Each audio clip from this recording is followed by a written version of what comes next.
Okay, this is session 4 of World of Dungeons Into the Fire. Let's do a quick recap of session 3 and really kind of a lot of stuff that's been going on. We have had a couple weeks or so break, and so it might be nice to kind of catch up. Just kind of big picture with everything. So we don't have Jurek anymore. Jurek is off running the game he wrote called The Veil, so he can't join us. But we have everybody else, though. We saw Jurek kind of sneak off into the night. And then as a sort of epilogue, we saw whatever constitutes the rest of the party, our 3 characters remaining, they witnessed an execution. These gold cap gnomes are working with the dragon flame. They dragged some traitor gnomes up a hill or up a mountain. In case that wasn't totally clear, those were meant to be the gnomes that dragged that knight to Fort Xylem, right? They got executed for that. Flame destroyed them. That was the last thing we saw, but kind of backing up a little bit. Session 3 was super interesting, right? So this dream demon, nightmare demon really, spirit demon, Yorobi, can apparently make people dream the same thing. You guys had like a shared dream space at the beginning of session 3. You didn't know it, but basically you all watched Jurek talking to his sister. She pulls a knife on him. That all turns out to be a dream. We start to suspect it's a dream when the Hex King rips out of her body, kills her in the real world, attacks you guys in the dream. Jurek manages to escape that dream into another dream where he confronts Yorobi directly. And then eventually, though, you all manage to survive that attack. And at that point, it's really late in Fort Xylem. You guys get some rest for the next day with the intention of getting the hell out of Fort Xylem.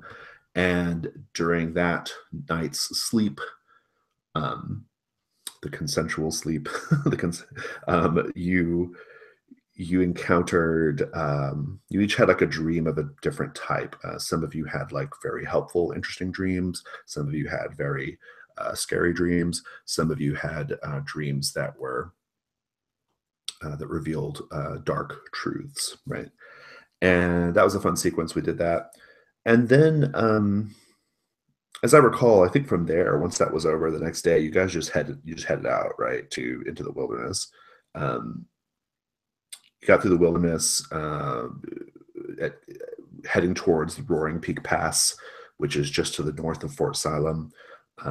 You at camp encountered a giant owl. You managed to defeat the giant owl, and then from there, as you guys made your way into Roaring Peak Pass, which Roaring Peak Pass led you to the trail up to the mountains that you're following. We never really established it, but I just assumed you guys were on foot. I don't know if you guys brought pack animals or not. You can say you did if you want. It doesn't matter to me. But if you have any thoughts on that, just let me know.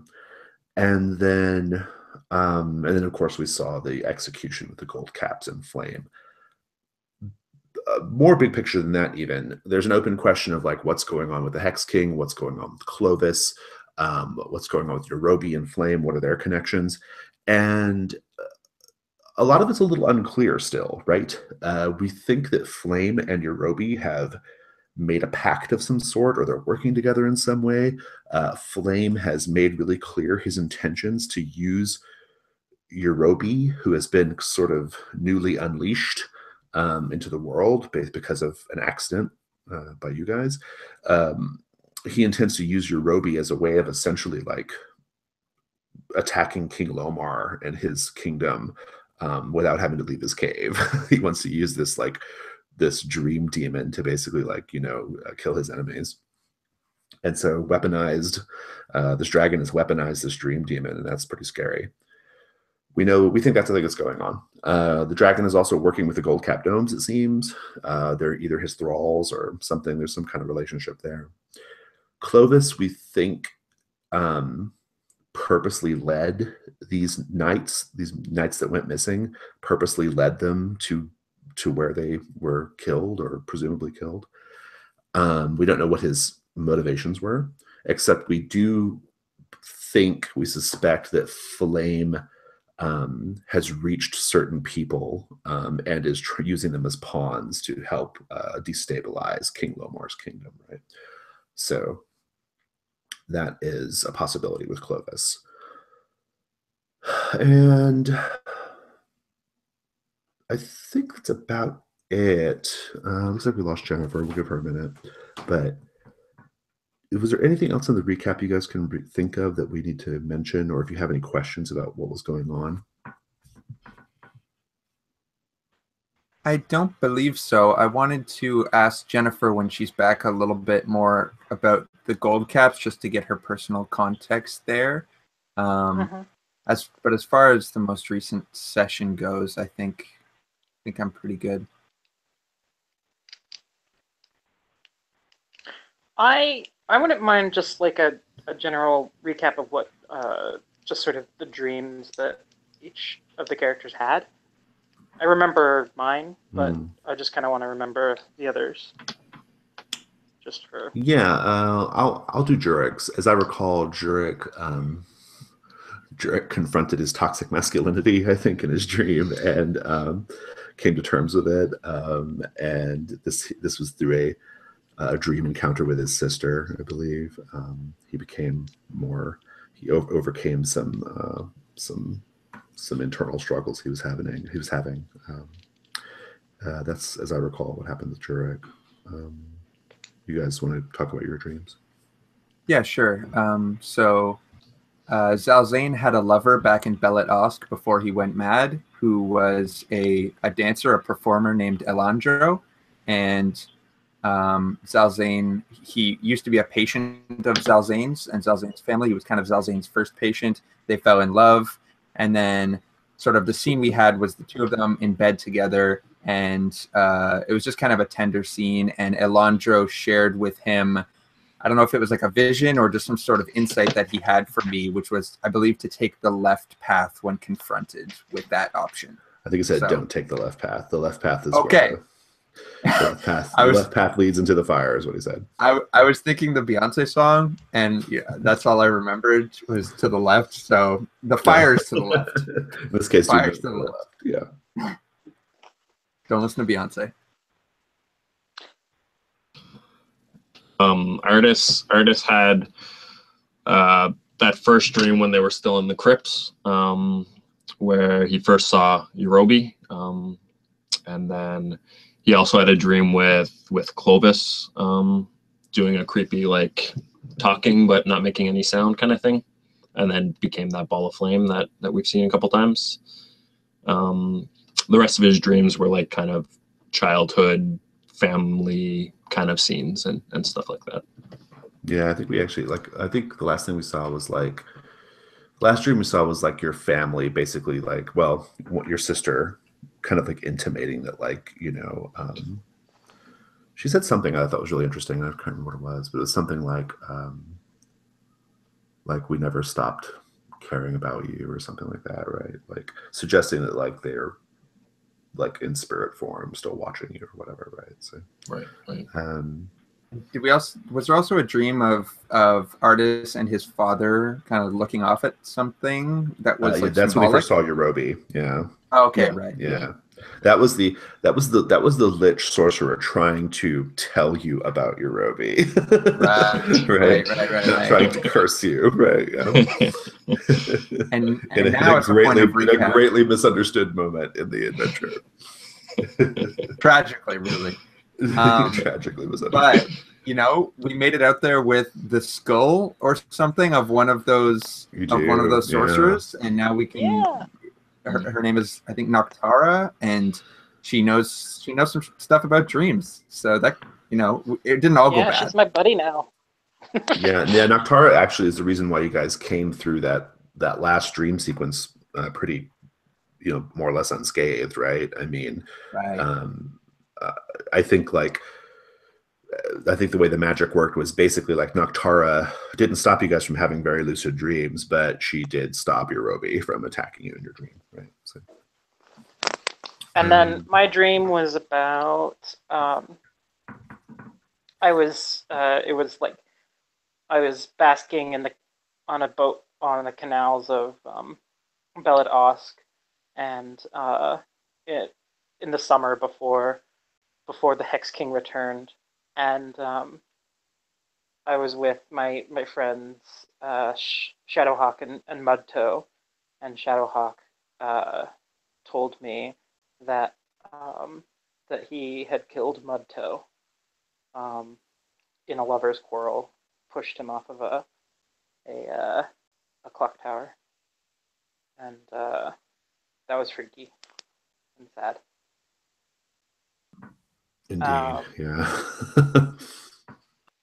So, and then as far as like the gold caps are concerned, these gnomes, I imagine them as, they have very, intricate, pointy, like bejeweled, blinged out caps, gnome style caps that they wear, and that's why they're called gold caps. But they are also just like very, they're very very interested in commerce and that sort of thing, and that's kind of their realm. And they live under the mountains here. I don't really have anything other than that. I just want to add it, and like there's some animosity between Moon Poison's dumpster gnomes and these gold caps, but beyond that, it seems merely just like one of political leanings. Yeah, it's sort of an ideological conflict. There's nothing like personal to Moon Poison, right? Like No. just sort of Not as far as Jennifer knows, but I don't know, maybe. Oh no, I mean, just like you don't have any like. I mean, Moon Poison may have a distaste for the gold caps, but it's not like the gold caps like There's no beef, right? There's no beef between you guys or whatever, right? Yeah. Not as far as I know. Yeah. Great. I put a roll for your party window up. It is recently ample gull, which I love because it's a good gull that like just let itself go like recently. I feel like we should make a tradition of every time we get up a roll for your party room using the words that we get as like a prompt for the adventure. Like the first scene has to be about a recently ample gull. Yeah. Or just it shows up at some point, like someone brings it in and everyone's like waiting to see who's gonna do it. That'd be so fun. I'm gonna direct your attention to the roll for your party though, because I'm gonna roll a die of fate right now. Woo! Not bad. You are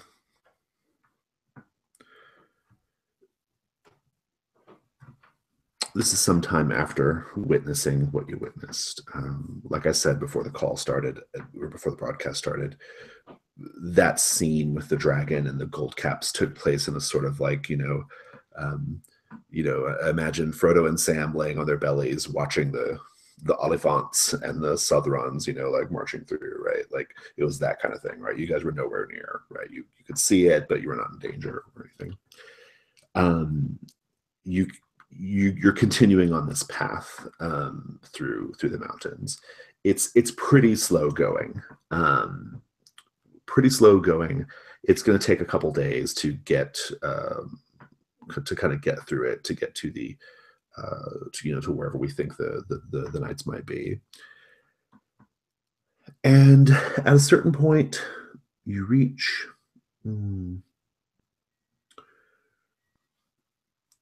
You reach, I think we're going to say it's point C here on our map. No, a little further up, actually. We'll just say it's somewhere kind of like on the, maybe like about a third of the way through, something like that. On that little path, roughly. And you reach what looks to be like a narrowing, like there's like you reach like a sort of like a little valley, right, or a little narrow pass, like the pass narrows, right, and you are going through it. It's no big deal. I'm sure you're keeping your eyes open. Presumably, I'm sure Artis has got eagle eyes on right now for this, and Artis, in fact, you'll notice, like, as you're passing through this like really narrow, like little bottleneck portion of the trail, you'll notice up and to your left, up high, about maybe like 20 or 30 feet up, you'll see nestled, wedged, like in a little alcove, a glimmer, a distinct glimmer of gold. Lost treasure, coin, who knows? But gold glimmers. You haven't seen anything like that yet. So there's probably something pretty valuable up there. But artists, you'll notice it. You can point it out to the group if you wish. But I guess I'll just ask, like, what do you do? How high up? Is it quite high? About like 20 to 25 feet or so, something like that. Yeah. Okay. Yeah, I would let the others know. And yeah, probably suggest climbing up and seeing if I can make out what it is. Or Artis, my enterprising young friend. All that glitters is not gold. These mountains hide many a treasure, but not all of them are for us. Is it worth the risk? Do your pockets beg for coin so desperately? Well, I guess coin won't save us from the dragon or whatever we're gonna find. But who knows? Maybe it's more than just mere coin. You know, maybe.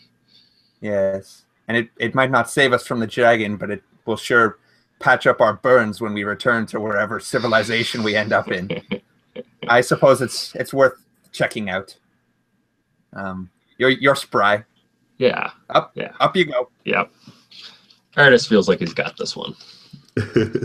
So since you have a rope, Artis, in your gear, I'm noticing right now, since you have a rope, you can, as long as you can scale the cliff, you can tie the rope. It's a 20-foot rope, so it should be good enough.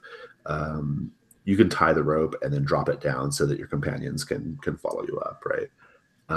But you will have to safely traverse it initially, right? So if you want to do that, just give me a con roll. The obvious stakes here are you fall, right? But it's right. Not a horrible fall, but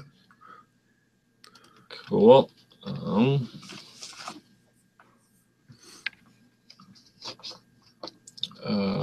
So that's 6, 7. 7. All right. Yeah, that's good. You're gonna make it. You're gonna get up there. Do you have what skills do you have right now? Survival skills? probably would be part of this, so you couldn't have even missed that anyway. You're gonna get up, no problem. I think in the doing, in getting up, as you get about, like, let's say you get about like 2/3 of the way up, all right, and the cliff face that you're going on, it kind of leads up to this little alcove, and then there's like a flat area up there, right, with some boulders and things.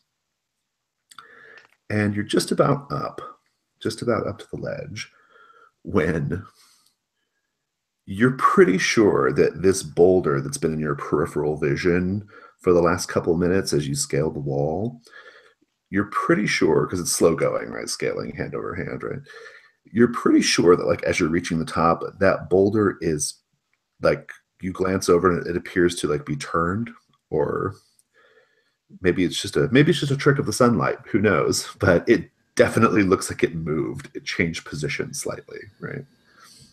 Like there was a particular protrusion that was pointing in a certain direction, and now it seems like it's moved a little bit.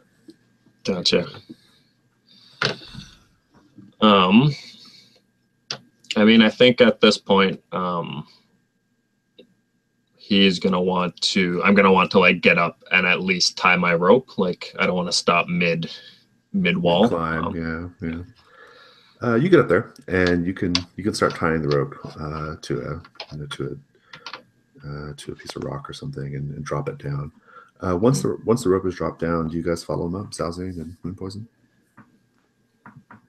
Yeah, Yep. I think so. I think while we're waiting, we're playing some like weird like Bellet-esque patty cake kind of game. But there's like some like political rhetoric that we like recite or something while we're doing it. I don't know. If it takes a while, we're just like chilling down there doing weird stuff. Sounds reasonable. Indeed, indeed. I'm gonna roll the die of fate real quick. Oh boy. Yeah, nice little song. It's all good. You pass. Before you know it, the rope is dropped down. A couple feet away. You have to jump a little bit to grab it, but yeah.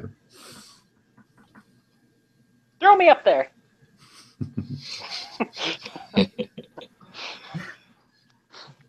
I say, come on now, those legs need practice. Get to jumping.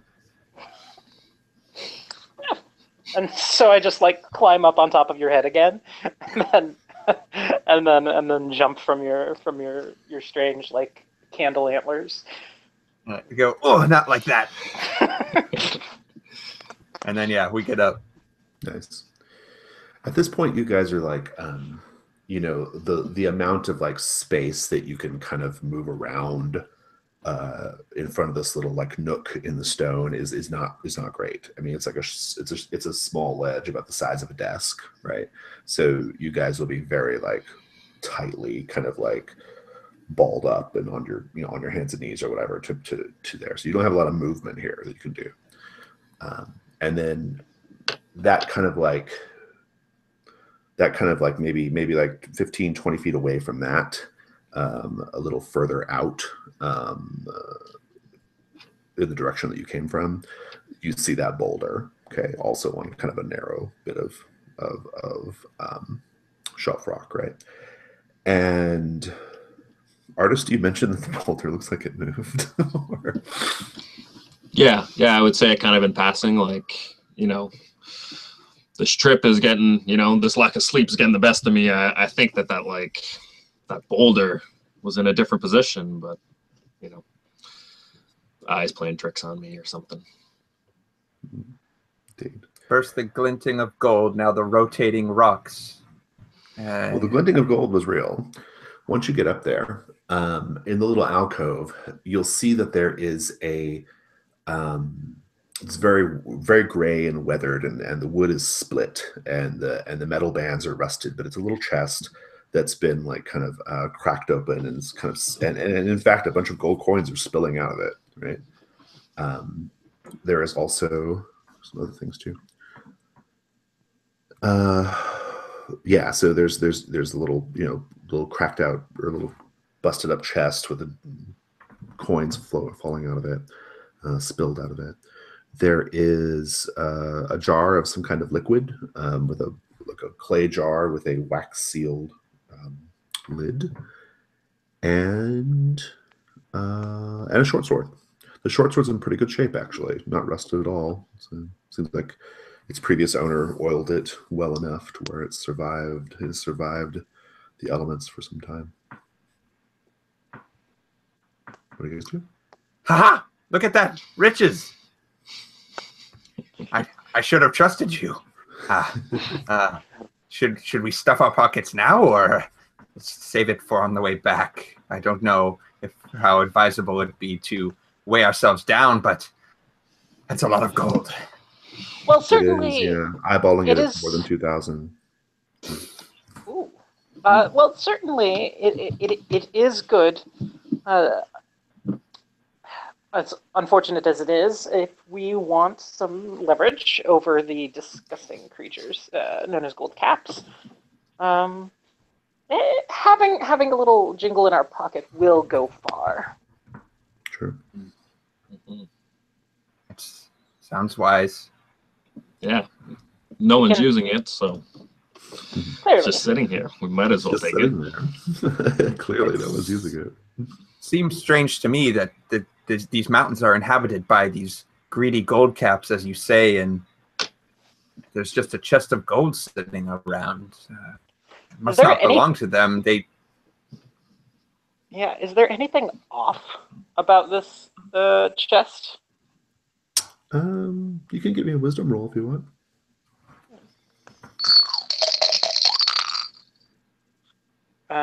Six? Yeah, that's a fun. Do you have an appropriate skill by chance? Not really. Awareness, maybe. Yeah, I'll take awareness. I'll give you a 7. Okay.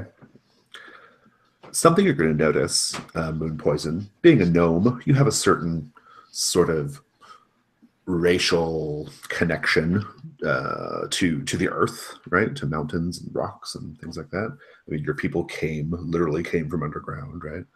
And in the olden days. And you're going to notice that this little alcove that's in the rock, this was not naturally made. It's too smooth, it's too perfect. It looks like this little alcove was magically worked, basically, like the rock was shaped. By gnomes? That's unclear, but Okay.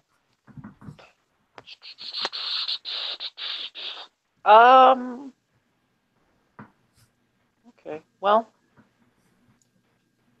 Yeah, I suppose we can loot it. We should, unless anyone has any other qualms. No, I mean, if Moon Poison doesn't say anything to us, I'm going to pick up that jar. okay. A jar? Or the clay. What's in the jars again? There's just a jar with a sealed wax, or a jar with a cap sealed with wax. Yeah. Okay. There's a jar, there's a sword, and there's gold, and that's it? Yep. And you guys can split that up however you wish. I would like to I'd like to pick up the jar and kind of like peer at it and stuff, and not shake it, but kind of turn it about and see if I can discern, what kind of liquid might be inside. I do have some alchemy history. Yeah, that's fair. I mean, it's a clay jar, so it might be a little tricky. Oh, it's clay, right? Yeah, it's a clay jar. You can actually see it or anything. Yeah, that's fine. But if you want to, when you have time, if you want to crack it open and look, you can do that. Yeah, I mean, while these two are kind of like loading up the gold and stuff, I'm very interested in whatever could be in here. So I'm gonna take it out, sniff it. Sure. You have do you have any appropriate skills here? I don't think so. Unless it's like no. We'll just give you an intelligence roll at any rate. So. Or really, it's probably more of a wisdom, right? It's wisdom. Right. Sure. My wisdom is 1. 2d6. Boom. 5. Fun. Awesome. You do manage to crack it open, and you guys are gathering up the coin. You've got the sword. There's no scabbard, so you have to wrap it in cloth or something. And you break the wax seal, and you pop the lid open, and it's definitely magical in some way. You don't know exactly what. You don't have time to sort it out, because you each begin to feel. You feel like a little shift beneath your feet, and you hear words of some sort being muttered from the boulder across the way. They're not distinct words. You can't tell what the words are, but the words sound like a bunch of pebbles being thrown down a rocky hill. The sort of like plinking and clanking and rolling of small stones on rock, right? Pebbles on rocks. It sounds like that. But they're definitely words. It has a cadence to it, right? It lets you know that there's some sort of language being spoken. And as the words are being spoken, you feel this little ledge that you're sitting on. You feel a distinct sinking. And if you look at your feet, you'll see that the ledge is like rapidly turning into mud. I'll go around the table and find out what you each do. Moon Poison. So the ledge is turning into mud? The ledge is turning into mud quickly. Very and you will be dropped right off it. Da, da, da, da, da. Are there any other? I mean, has the rope fallen? I mean, what's the? Not yet. The rope has not fallen yet. No. But is it in the mud now rather No, than because part I'm of imagining rock? the rope was like tied off to like a piece of jagged rock near the alcove or something, right? So, Okay, so but it's not in danger itself. well, the magic could reach that far. I mean, it just hasn't yet. So, Okay. And are there any trees nearby, or are we pretty? no, it's No. pretty rocky and barren. Yeah. Okay. I feel like I'm just gonna kind of go for the rope and try to like slide down the rope to Okay, awesome. the bottom. What about you, Artis? That boulder, where the voices are coming from, correct? So it sounds like, yeah. Well, and you may not even hear it as a voice. I think Zalzane is probably like picks up on it quicker than you or Moon Poison would. But well, definitely, I think before you would, Artis. But it's definitely like to your ears, it just sounds like a rain stick or something, right? Sure. It's still weird, right? Yeah. And you're already suspicious of the boulder. Is it far away from where we are? It's about 20 feet away, but there's a gap between the ledge that you're on and the ledge it's on, right? So you could probably make it with a jump. Be pretty dangerous, but you could do it.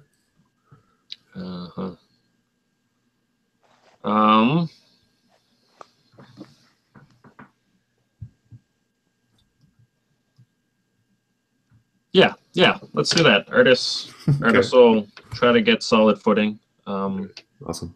And there's a little bit more room to maneuver over there too than where you're at. So, what about you, Zalzane? What will you be doing? I imagine that before Artis, like maybe Artis is behind me in comparison to where this rock is. So first, I'm like moving along the ledge and calling out to the rock, and I say like, "Spirit of the mountains, soothe your temper. We are not here for your treasure. If we will leave it if that is what you wish." And I just have my hands up and I'm trying to like talk to it. And then I imagine Artis just runs like from alongside me and past you, right? jumps across. Yeah.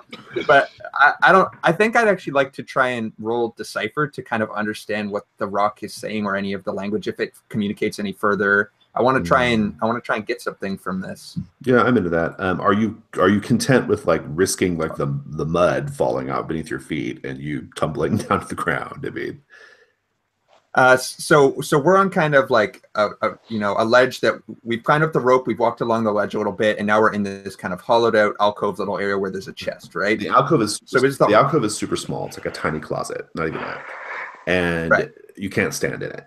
And you're on just basically just a shelf, like just a rock shelf. That's it. Like it's pretty narrow, the size of a large desk. I'm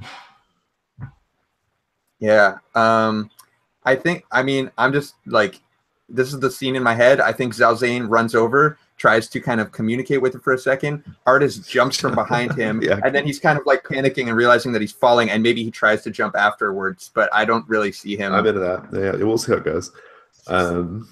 Okay, good. Moon Poison, let's see if you can scramble away. Give me a dexterity roll.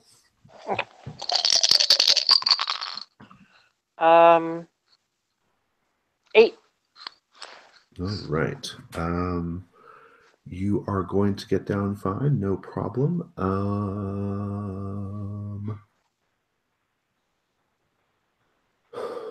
I think you're going to get down. I think you have to you slide down really quickly and you just give yourself a bit of like rope burn on your hands. So you take 1 point of damage. Oh, geez. But otherwise get to safety. Artis, give me a, what should this be? Give me a strength roll to make the gap.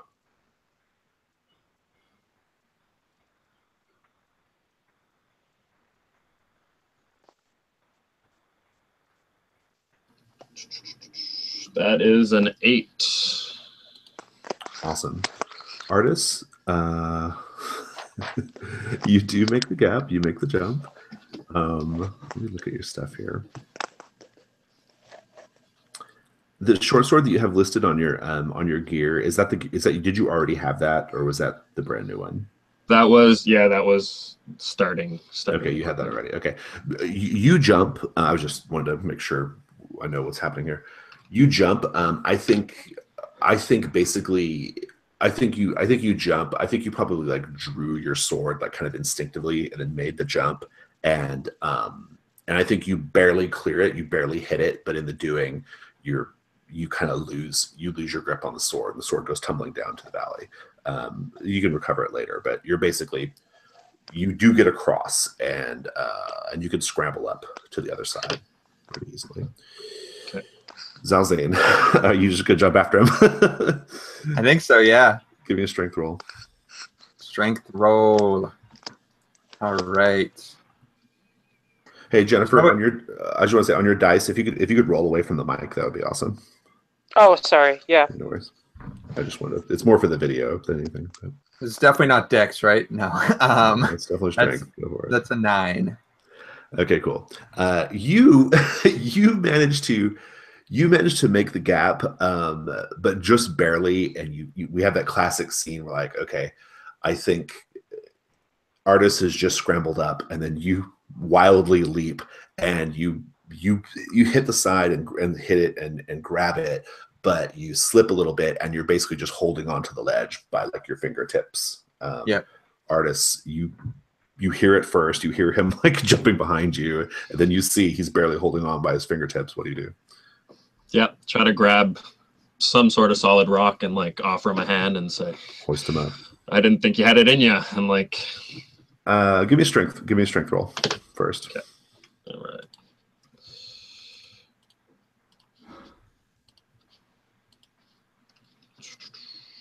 8. Awesome. You continue that scene. Sorry. So here we go. Yeah. He grabs a rock and offers his hand and say, "Whoa, crazy jump! Didn't think you had it in you." It comes from a lifetime of jumping between the roofs of the towers of Beladosk. But nor did I, to be honest. You mentioned, Artis, that you had your hand on like a bit of like rock outcropping to steady yourself. You still do as you're pulling them up, and suddenly you feel your wrist being something tightening around your wrist, possibly crushing your wrist. The rock has shifted and moved like a vice, and is like pressing your arm up against the cliff face. What do you do? Is Zalzane up at this point? Yeah, Zalzane's good. Yeah.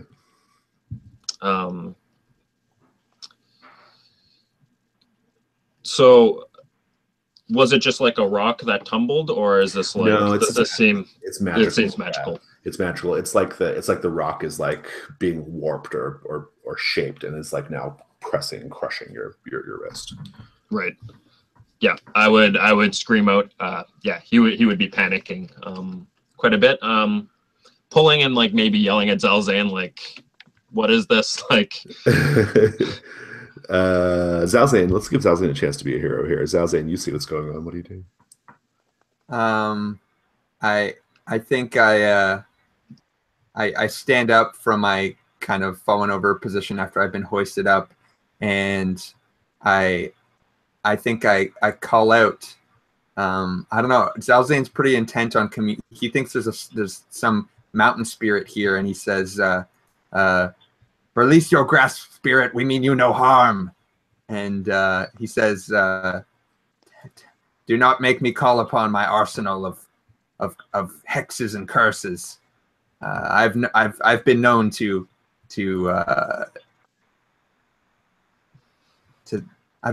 destroy the future of many a spirit in my time." I love this speech. I want to see if, when you said you were listening to the words earlier, I want to see if you know enough of their language to like actually convey this message right now. So give me give me a intelligence roll. We'll count this as decipher. So okay, so that means I can't fail, right? You can't fail, but you get a hard middle. But yeah. Yes. That's a 12. Nice, and you get a bonus too. I'd like to name your bonus if you don't mind. Go for it. This is the language of the Galeb-Dur, which is a race of sentient rock beings. You know it. You know how to speak it by chance, but I'm going to ask you, how do you know the language of the Galeb-Dur? Ooh. Is there a lot? Is there like any rocky or mountainous areas around Belados? There's not. Yeah, so that's the thing. Actually, pretty populated. So are they're rock creatures? Like, are they a sentient race of? Yeah, like a sentient race of just rock beings. Maybe it was that I'd done some prison time, and either down in the dungeons that I was staying in, either there was a prisoner there who stayed with me who was one of these creatures, or there was one that was just living in the walls of the dungeon. And I like the latter. There was like a Galeb-Dur down there. Too. Yeah, that's pretty good. I like the latter. So you actually can speak Galeb-Dur. Yeah. So you can say what you say. If you give me a charisma roll, I'll let you. You can maybe dissuade them. So. Okay.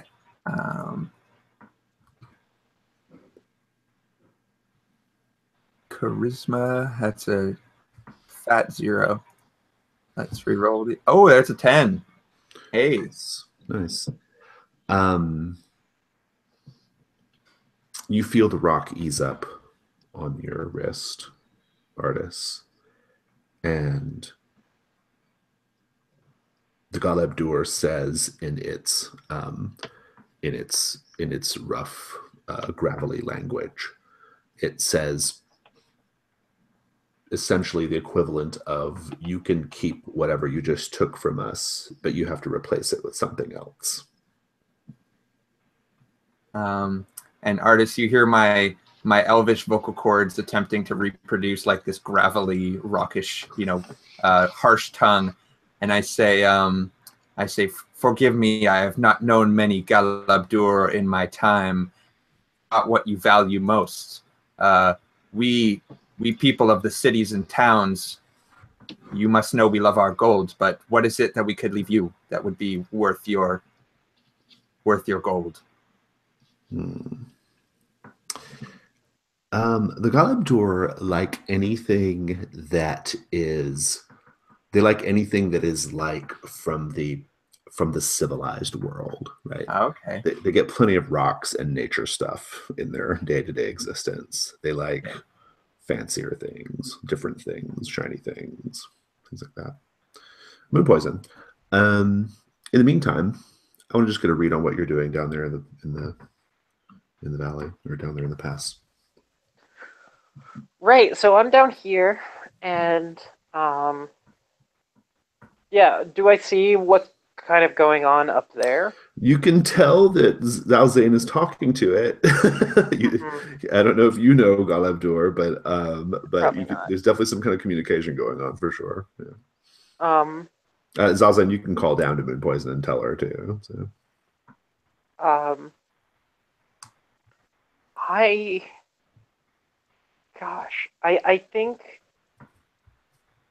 think I'm going to.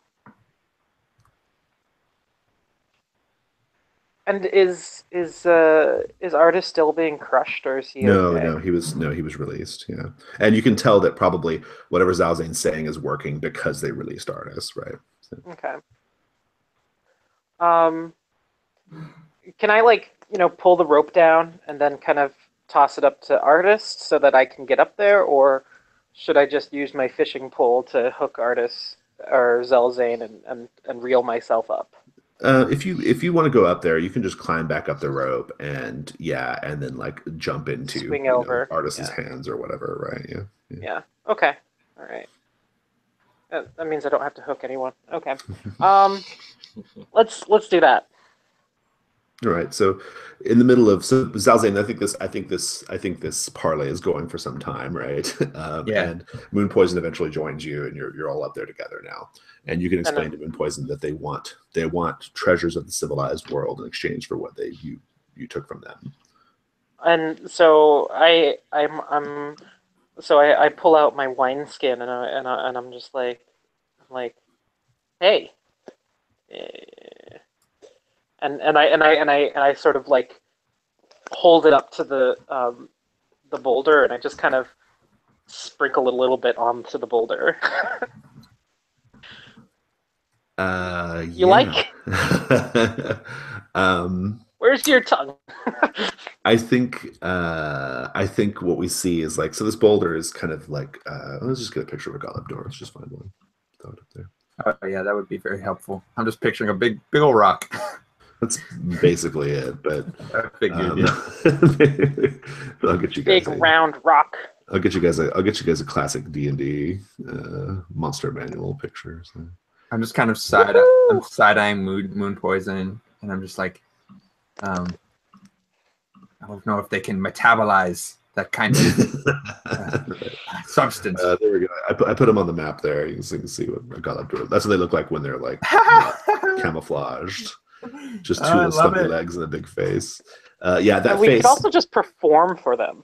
That was actually going to say that. I think that's actually a great out of character. I think that's a great idea. I think like if you guys put on a performance for that, and there's actually two. There's one on the other, the opposite cliff, part of the pass, right? The other cliff on the other opposite side. That's their little like kill choke point. But you guys, because of the good die fate roll, you got past that, right? So, but yeah, I mean, I think out of character, I think that's a great idea. I think that's a great scene. Yeah, I'd like to, as she's kind of like offering a drink and talking to it, I'm getting my drum out and getting ready, and I start like a really slow, like earthen kind of beat, like really like low bassy tones kind of thing, and then I like to think that I just start performing for the one that Moon Poison is dealing with, and then all of a sudden another one pops up behind me, and I'm just like, and I just like keep playing, and then right, nice. Poison. I'll get out my hurdy-gurdy. And I'll start like just like the crank drone will start at first, and then it starts getting kind of dancey. And I like the idea. I like the idea of the Golub door like picking up the melody, and they like kind of point up as best they can with their rock faces. They pick up the melody and they let out like a harmony that sounds like a sort of it sounds like a sort of like the whistling of wind in a cave, right? That kind of comes up from them. I'm also imagining they start sort of river dancing on that ledge. They're just like, all right, yeah. They're just getting into it. I'm like, they're getting really into it, yeah. Stomping about. I think they just stomp about like sumo, right? Like they just boom, right? Okay. I turn to Artis and I give him an encouraging look, like, come on. And I'm basically prompting him to like, tell a story or sing us a verse of like a tale from, like a bard's tune. I don't know if Artis has a singing voice, and obviously Kyle, you don't have to sing it, but would he join in? Does he have any songs? Yeah, Artis probably isn't a very good singer, but he sings. Do you provide the lyrics, Artis? What's the song about? It would be like some hunting song, like a song we would sing like, early in the season when we were going out for the first hunt after winter or something like that. Nice. Yeah, and so you have your little party going on, and I don't need a roll here. It was a good scene. They're content, and I think they get like they get a little tired, and they kind of just like sink down into their camouflaged form of like just looking like boulders. And you're good. I just imagine them on their rocky feet after they're done and tired, just like crashing to their butts, kind of thing. It's like, and they resume boulder form. We're gonna take a break, but before we go, let me just give you your XP for this encounter. This is the treasure and the encounter itself. So, and we'll talk about the treasure in a bit. Take that, D&D module. We're getting XP for singing a tune. Exactly. Singing and dancing. And quite a bit, too. You each get 1,400. So there you go. Hey. That's the ding, ding, ding. Yeah, wow. Dang. Holy. Yeah, always go for the treasure. That's how you get all your XP. And Well, weapons, so. and how much coin does that leave us with, each of us? Or That's just XP, right? Oh. Well, the coin was you guys will get 833 each. Oh my gosh. Fair amount. And then you have that jar of magic liquid and then that sword. So Yeah, magic liquid. Whatever that means. whatever that is. Can I let's take a have, break. like, Sorry. can I have just picked up the sword that Artist dropped? Just Oh, to- sure, absolutely. Yeah, of course. Yeah, Yeah. that's fine. Okay, cool. All right. Let's take 5. We'll come back.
So does Artis still think he might find Clovis in these mountains somewhere? Is that what's pushing him forwards? Part of it, at least? Yeah, definitely. That's what he's hoping for, anyway. Seeing him burst into flame last time got all kinds of, worst case scenarios going through his head, obviously.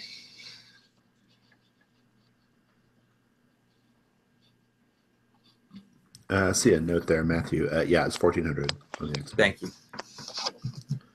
And you guys can level if you wish. Ooh.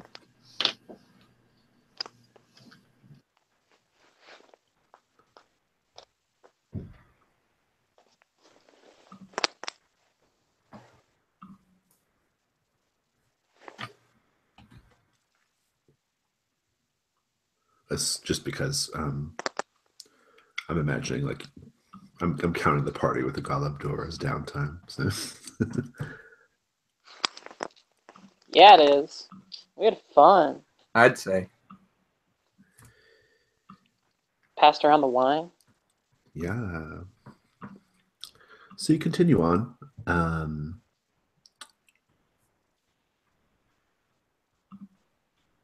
Continuing on through the mountains for another couple miles. And you reach a spot. It actually has a little sign, like hammered out, little wooden sign, like stuck there, indicating that this is Lake Darien. I'm going to type that in the chat for you. You're pretty high up, but it's like a real like it's a big flat like expanse in the mountains that you're at this point. A beautiful mountain lake formed from the melting snow, blue as the sky and perfectly clear. I'm just reading from the magazine now. A wide natural path follows the eastern edge of the lake, hugging the foot of the steep mountain slopes. A part of the lake is frozen over. And this is just to give you a sense of like the scale we're talking about here. The lake is about the lake's about 3 miles long and about 1.5 miles wide. So it's big. It's a really, really big, really, really big lake. And yeah, it's beautiful. I'd like to just go around the table, and as you guys are kind of like walking along the banks of Lake Darien, I'd like to know like what you see that is a reminder that there's beauty in the world, and then also what you see that is a reminder that the dragon flame at some point has passed through here. That's what I'd like to know.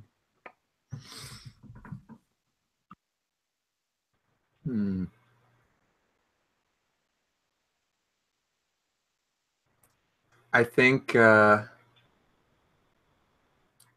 as we walk, maybe as we start, are we kind of? You said we're walking around the lake along the eastern path. Mm-hmm.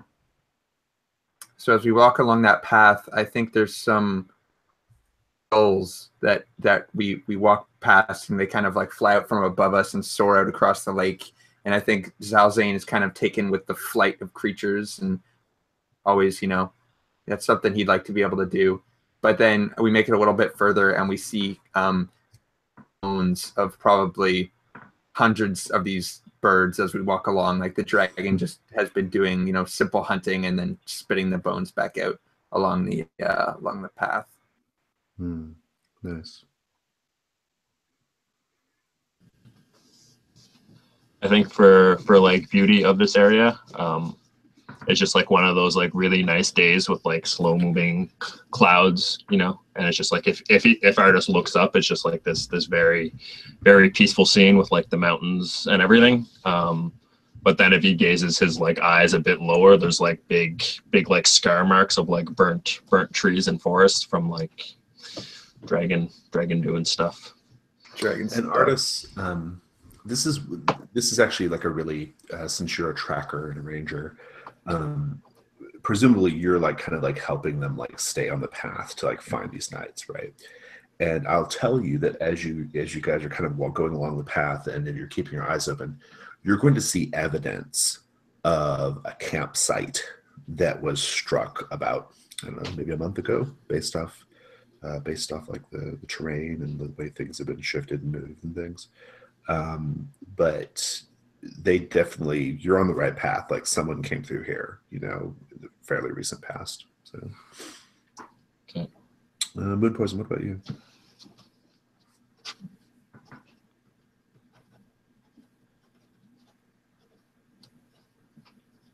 Jen, you're muted if you're trying to talk. So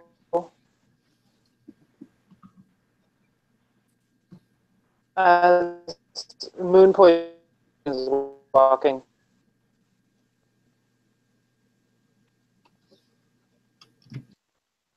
Jen, you were roboting a little bit. I don't know if you're.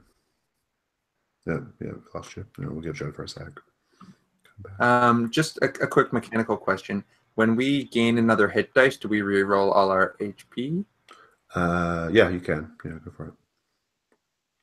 So it's just you roll that many d6 and that's your new max health, right? You keep a number equal to your level. So. Okay. I got you. Oh, yeah.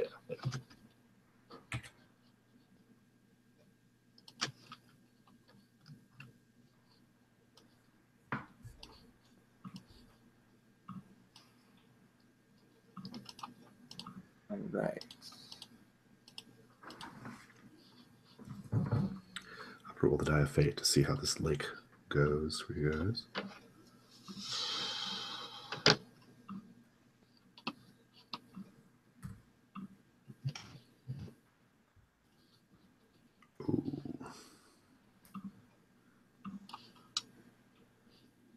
That is a very red die of fate. It's a very, very interesting die of fate roll. Yeah.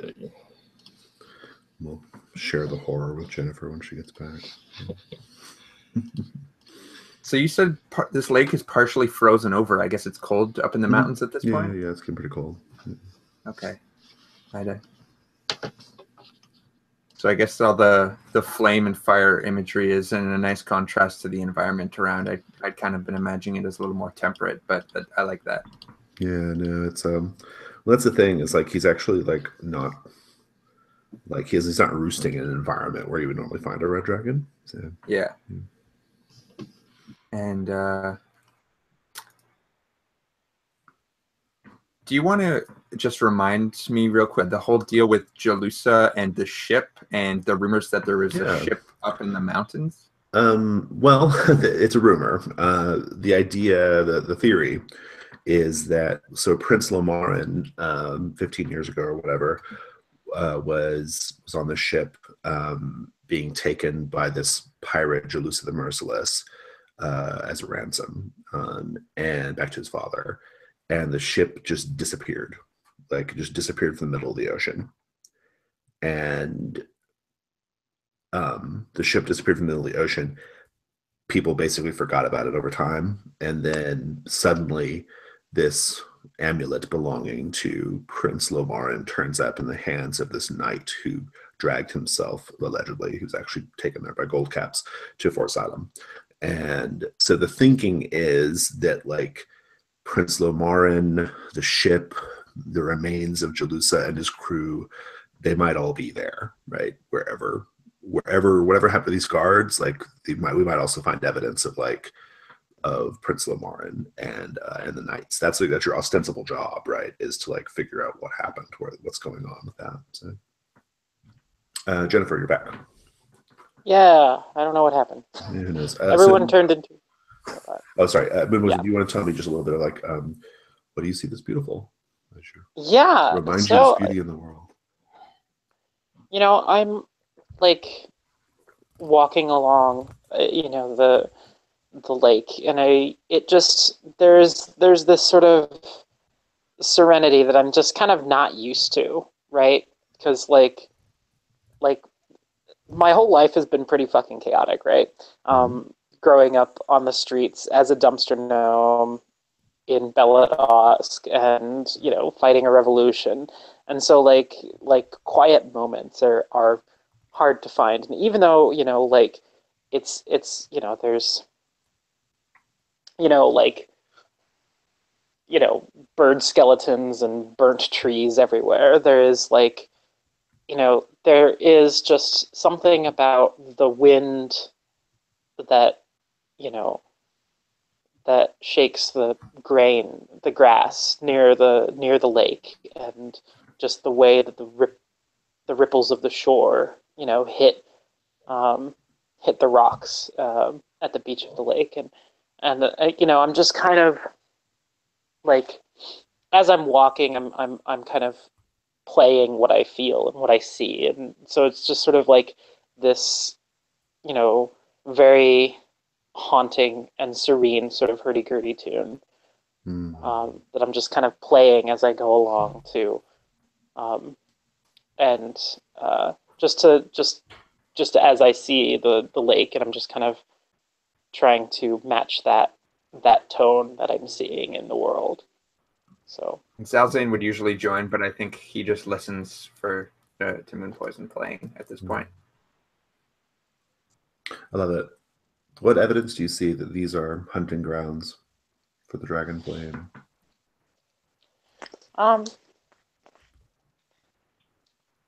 Like, I suppose,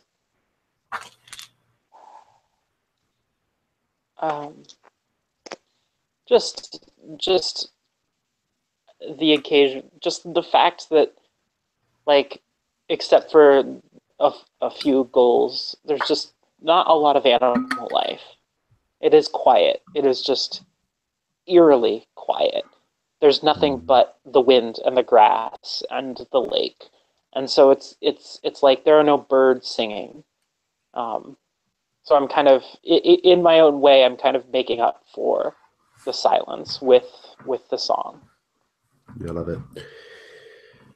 It's good. While you were off and rejoining the call, Moonpoison, I rolled the die of fate, and I got a 1. Woo! And I think you've just finished your song. You're all maybe taking a breather, right? Just finished your song, and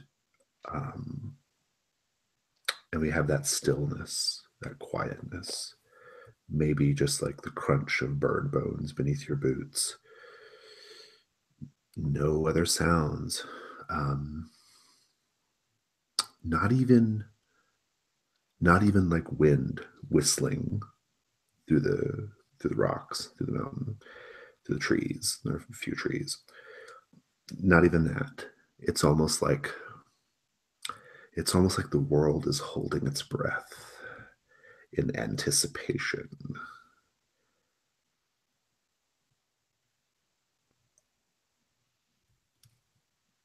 And you hear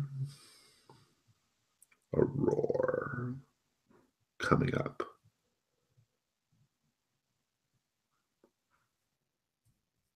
A roar coming up from behind rock, and a terrible glimmering red wingspan in the sun as flame rises up into view over the lake. He flies, he kind of comes up behind you,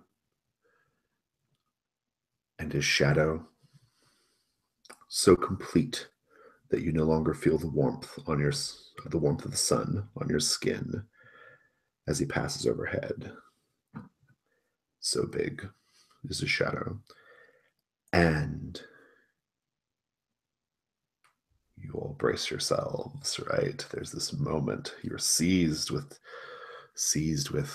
terror. The dragon flies overhead and past you, and then to your great dismay, wheels around to face you, wheels around, and is glide path lower, descending quickly to your position. I'm going to go around the table and find out what you each do. Zalzane. Oh, man. I think, like, before seeing Calvin and knowing he was a dragon, that kind of humanized it. But now seeing, like, you know, seeing an actual, like, terrifying, massive red dragon flying overhead is just, like, the classic terror image, you know, like Nazgul in the sky kind of thing. Yeah. And so the path that we're walking around the lake, is it up against kind of like a mountain? Can be, yeah. I think I'd like to immediately start looking around for if there's any little passages into the rock wall or anywhere we can scramble in to get away from the dragon. Roll plus wisdom. Okay. Do you have survival by chance? I do not, but I have 2 wisdom now that I just leveled up. Oh, but that's snake eyes. I got a 4.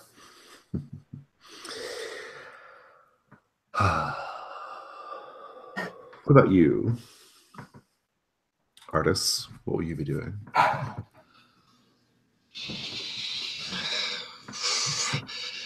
What would Artis do? Artis, you have survival, right? I do have survival. I think once you realize that Zalzane is looking for cover, you probably snap out of your awestruck condition, right? I'll give you this one for free. You can find like a burrow or some kind of, like, you know, little small cave gap in the, you know, or a little gap of cave in the ground that you might be able to, like, crawl into. Maybe it was some creature's den. Maybe it's just a natural formation. Who knows? But you'll spot it. You'll see it. Then what would you do? Yeah. I would run for that and, like, shout to the others saying, like, you know, I see a spot over there. Like, we might have a chance if we can, you know, squeeze into that small space. Moonpoison, what about you? I just wave. I'm just like, hey, over here, hey, I need to talk to you. We have. I did what you asked, sort of thing. Yeah. Zalzane, Kelvin, more like Smelvin. Zalzane, do you run to the cave? Yeah, I run and I look back and, you know, I see Moonpoison just standing there waving, and I think, like, I'm nuts, but I am not that nuts, and I think it's just like, you're going to talk now, and I just run into the path. So you have a miss on the table. I think the dragon, like, I mean, the way it looks, and I wish we had video, right? Because I think in my mind it looks great. I'll do my best to describe it. But basically, like, Moonpoison is there, like waving at it, and the thing is just, like, gliding down, right? And it's so big, it does that thing that dragons do where they, like, whip back and they're kind of, like, hovering, you know, in place, you know, like, kind of vertically. And he does that almost like he's just ignoring Moonpoison, like he's like he flies over and above and past Moonpoison. Artis, you scramble into the cave and this little hole in the ground, basically, and you're pulling Zalzane in, doing your best to pull Zalzane in. Zalzane, the dragon, just, like, opens its mouth and unleashes his cone of fire, just wide and hot and unfurling down on top of you. What do you do?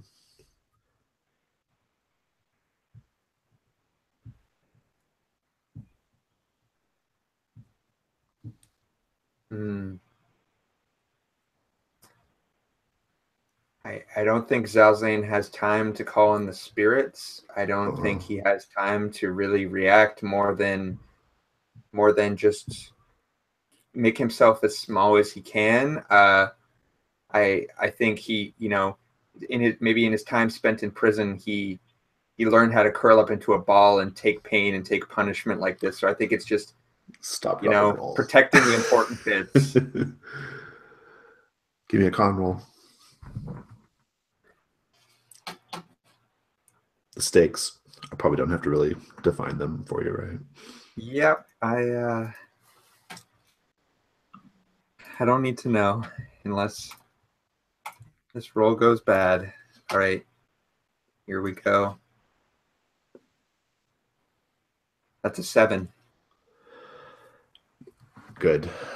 You will not take the full brunt of the fire. It won't kill you. It really is. It won't push you to death. I think it melts so much of your stuff. It just like melts, burns, and melts. Like, and you're gonna have really bad scarring as well. But eventually, you'll be able to scramble into the hole, right? With Artis. Zalzine scrambles into the hole, essentially on fire. What do you do? There's no roll here. I just want to know in the fiction, like when you see him kind of like scramble in there finally on fire, like what do you do? Yeah, I mean, just like hitting him and like throwing my like, I don't know, my blanket from my sack on him and just like try to put out the fire as best we can in this small little den we're in. Indeed. We'll pick up that in a moment. Moon poison. The dragon's overhead, and you feel the intense heat of the cone of flame behind you, right? Because he kind of flies. He's kind of hovering above you and lets that fire go. So he's ignoring you for the moment. What do you do? I get within jumping distance of the lake, just so that I'm like that I have a water place on your to side, go. Yeah. Right. And so like, you know, I just like I kind of like put myself you know, on the shore of this lake, and I just sort of, you know, I'm like, Kelvin, hey. The dragon like will whip its head around, right? Like it's kind of swing its neck around to face you, and it lands. Like you hear the heavy thud of it landing on the bank of the lake, right? And this terrible gale sound of its flapping wings, right? It pulls the wings in and like cranes its head like down to where it's just like the head, which is massive, which you could fit in easily, right, is just like inches from you, right? I think I want a constitution roll from you because I think there's a chance you might just like lose your shit here, right? Okay. Just like a sort of keep your cool kind of situation.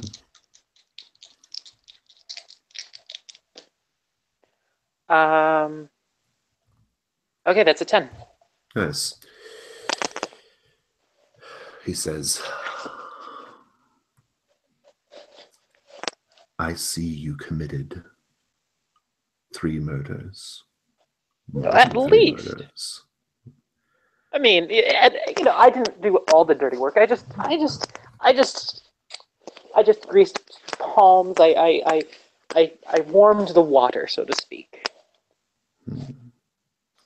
And you know,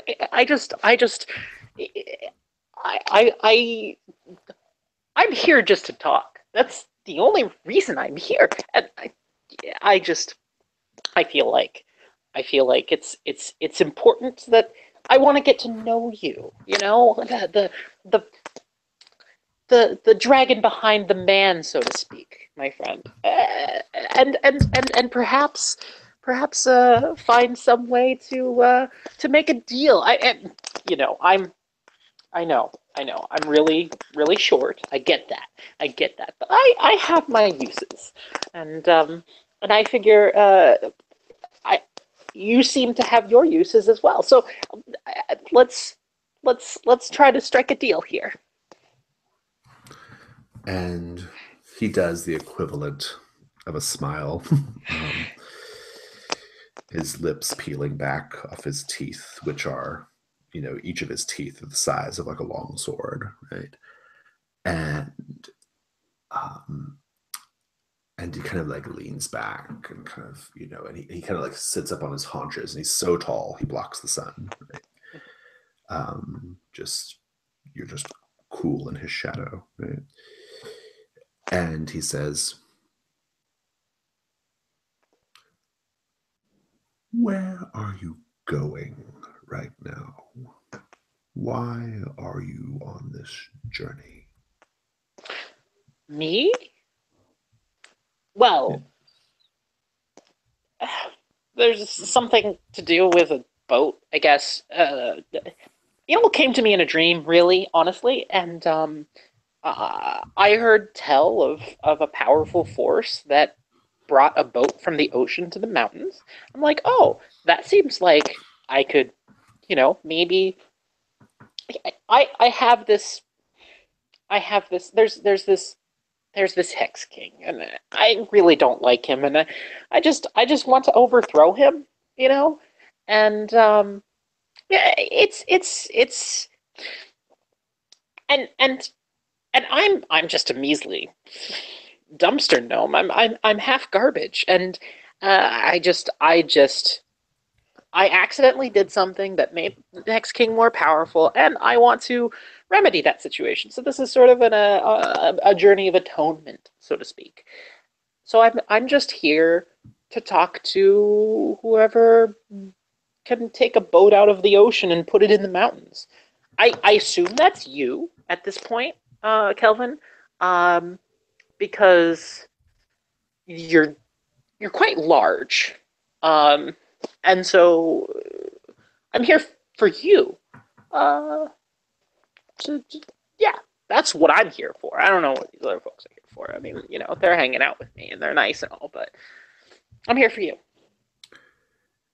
He dives in, leans in really, really closely, and whispers words that only you can hear. He says, "Further in the mountains, you will find a tower, a leaning tower, as if partially sunk in mud. You will take your friends to the top of that tower, and there you will convince them to sleep. Do you understand?"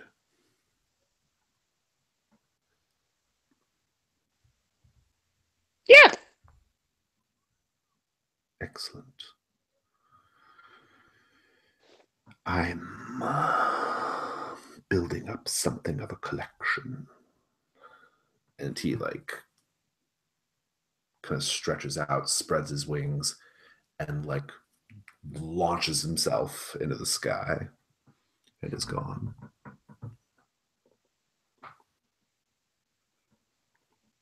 It's cool, guys. Come on out. I think I emerge first, and I'm kind of looking at my garments and stuff, and everything's in tatters and all my stuff's burnt, and I'm just like, you're mad. I mean, I'm mad, but you're deranged. What were you thinking, speaking to a dragon like that? I've been talking to him for a couple days now. We're buddies. We have a rapport. We shared stories in the church, and I mean, Arda shot at him, and that was dumb. I told him not to. Was it a story? Was it a story, or was it a monologue? I feel like it was a monologue more than a story that he shared with you.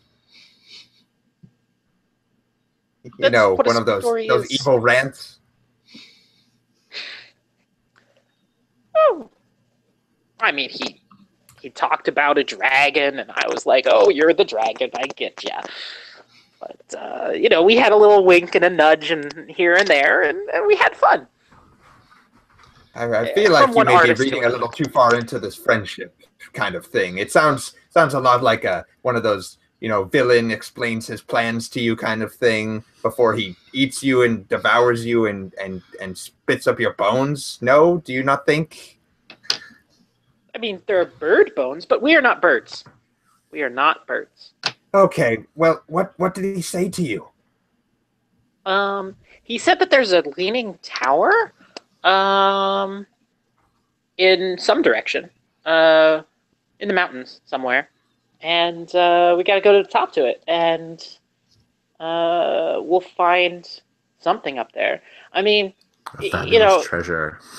fabulous treasure? Nah, I mean, I think that's where he's got that dream demon hanging out, and so I think we can go there, and you can get your dream demon, and I can get my dragon, and Artis will probably find Clovis. I don't know. I didn't really ask, but we're cool. Like, yeah, he's not gonna bother Cool. us. You're cool, you said. Yeah, we're cool. Not everyone's cool. Zalzane is not cool. Artis, what do you think of this business? I mean, at first a knight disappears into the mountains, doesn't come back. Now we're supposed to follow the invitation of this dragon to some wizard's tower and find treasure there. I didn't say anything for treasure. Well, I think we've all known this Kelvin or Flame on some level. That I don't think we can trust them. Obviously, whatever he said we should do, we should probably do the exact opposite. You humans are all alike. You just don't trust anyone who ain't a human. I think Just because think- Kelvin and I look different than you doesn't mean that we're that we're untrustworthy.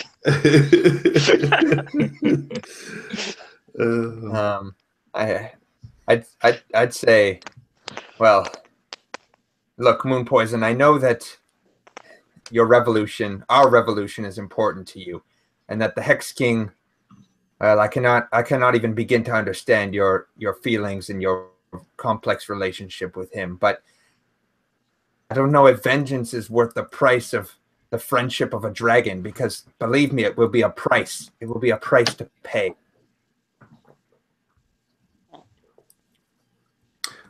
Quick bit of housekeeping.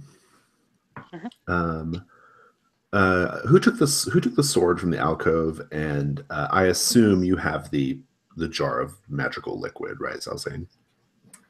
I was planning to take that, and I would perfectly understand if it's bubbling in a pool on the ground. No, that actually survived, but a bunch of your other stuff did not. So, and I've already gone through and Oh, have you? I have.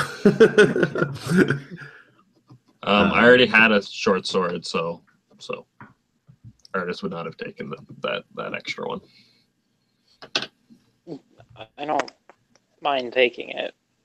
I don't need it, but I guess I could give it to Zelzane if he doesn't Zalzane have has any no other. weapon now, so yeah. Yeah. So I guess I'll just give it to him. Then. Yeah. I think basically that conversation wraps up, and I'm over lamenting. So Jason, what exactly did I lose? I just took things away that were in your equipment. You didn't have your drums noted down. I think your drums are still fine though, but you don't actually have those written in your equipment. So but I don't really remember what I lost exactly.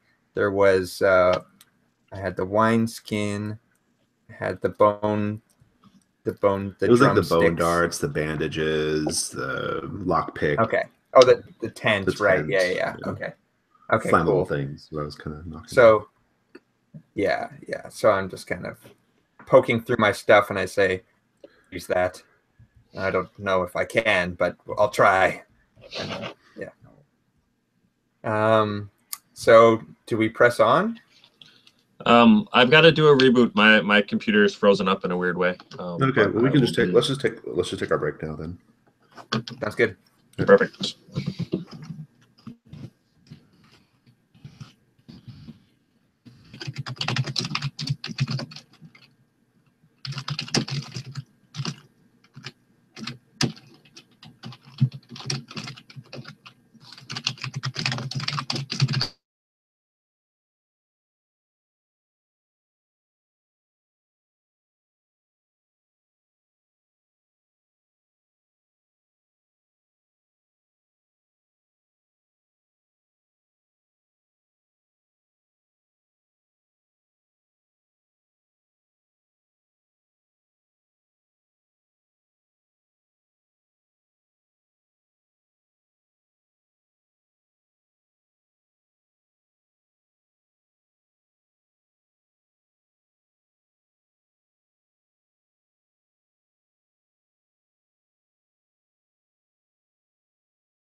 All right.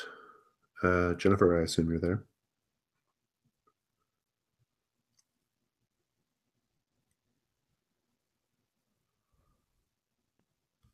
Yes, yes. Okay. Sorry. Mhm. You can usually assume I'm here, Okay. unless I have fallen off. Yeah, no worries, no worries.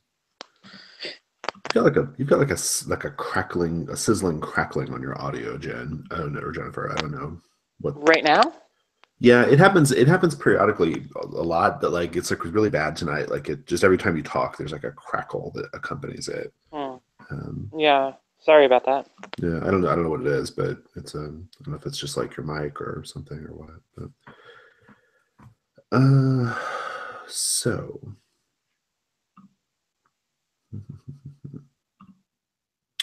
you guys get 250 XP for your dragon encounter. I'll note that for you, Jennifer, on yours.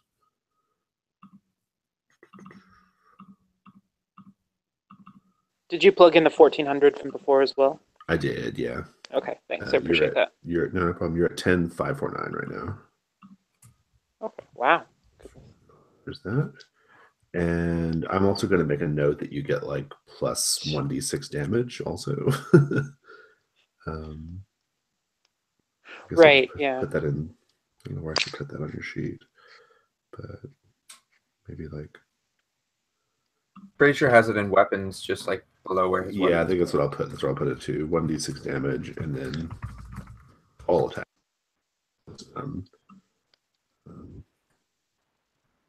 Shouldn't I be at 11,949? Because I wrote down 10,299 earlier, and then the 1400 I wrote down on my note. And then... I'm sorry. I'm sorry. I did not give you credit for that one. Hold on. Okay. All right. Thanks. I was thinking of like something different. I was thinking of last session for some reason. You're at 11,949. Yep. Yep. Thanks. So I'm just gonna make a note there. And then I'll just highlight it so you always know. Cool. Then... Yeah, I just changed on my sheet. I just changed all my weapons to 2d6. Okay, cool. For that. That works. That works. And yeah.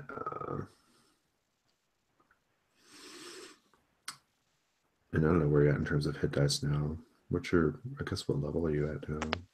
I'm at level. I think I'm at level 5 at this point, right? Yeah. I have to pull up the rule book to see like what the hit dice should be that you're at, but. And I think your XP needed is 1,500. Is that correct? Should be, yeah. Yeah. 15,000, yeah. You're 1,000, yeah. Cool. Your hit dice is the same as whatever it was before. So. Yeah, it's just 4. Right. So we have these like 2 items that you guys found in the alcove. We know that the jar of liquid is magical. Zalzin, did you want to be investigating that during the journey? Yeah, I think so.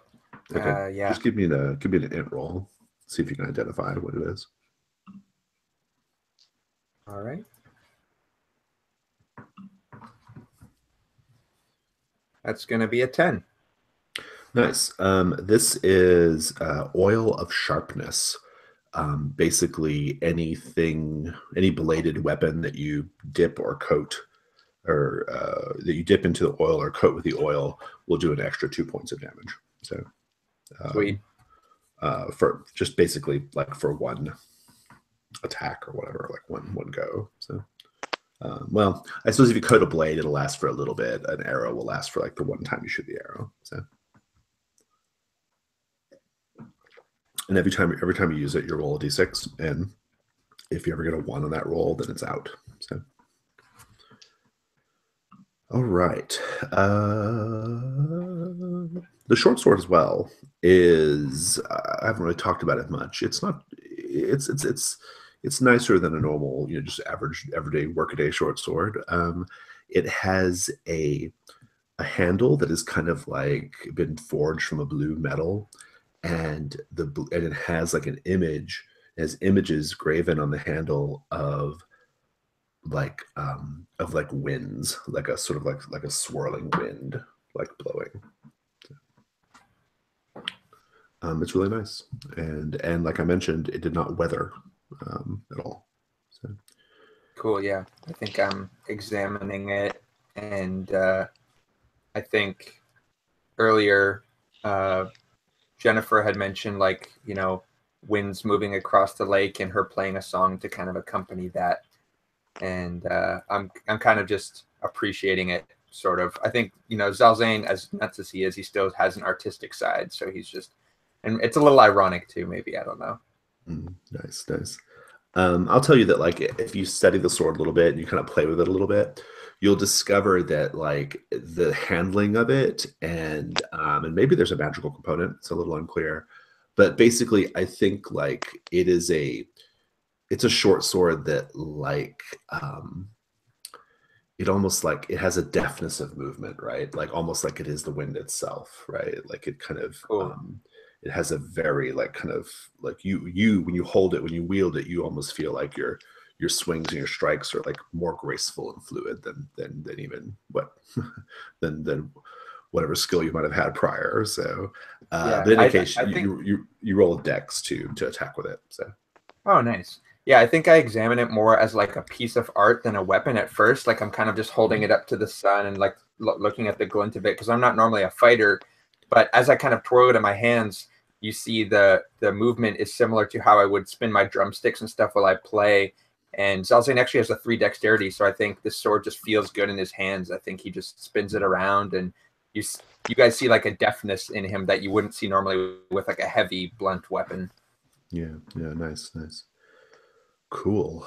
You might just want to make a note about the sword there. Just make a note that it's Thank you. Stags. But otherwise, that's you're good to go on that. Excuse me. I'm gonna roll a die of fate for the next little leg of our journey.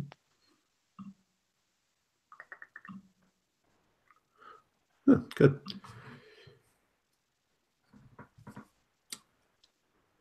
You are traveling. If you look at the map, you get to the point on the map. It's kind of hard to see because the map is so dark, but kind of on the western side of the map, there's an E. It looks like there's basically like a little crossroads, like a little 3-way crossroads that you reach. The path basically like splits off into several directions. And when you get there, you arrive at the crossroads. There is it's like it looks like a half-finished fort, if that makes sense.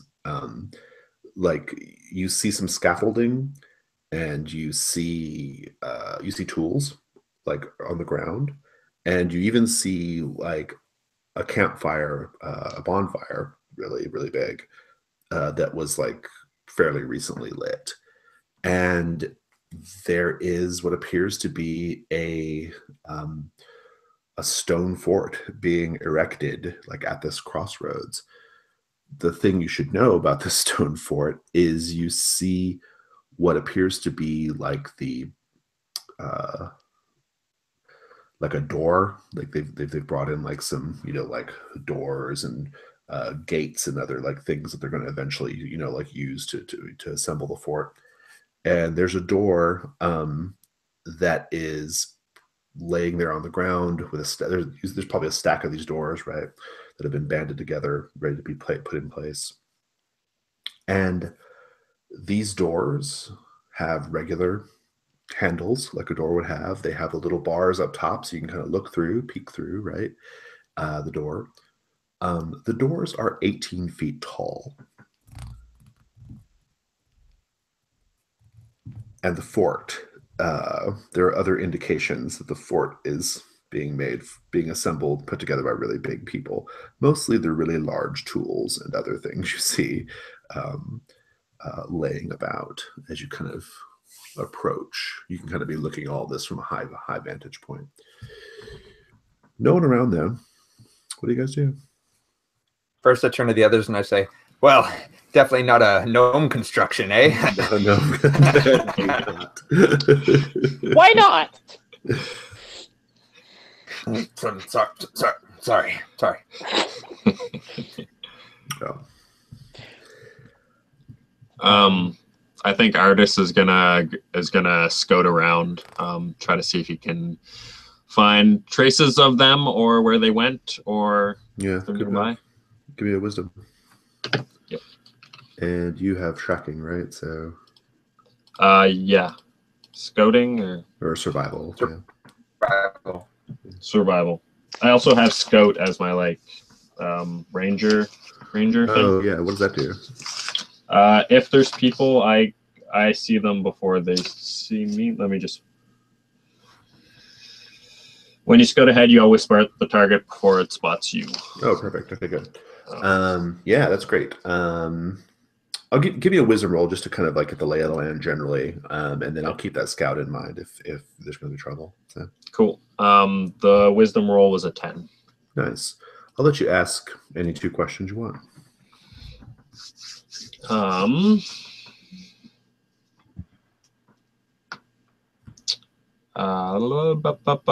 Is there anything useful lying around that might help us in our journey? Yeah, that's interesting. In fact, if you so as you are I'm assuming you kind of like maybe go down like near the actual construction a little bit and then maybe kind of go around and ahead, that kind of thing, right? You will see well, let me pose the question to you. What sorts of things might you be looking for that might be helpful to you?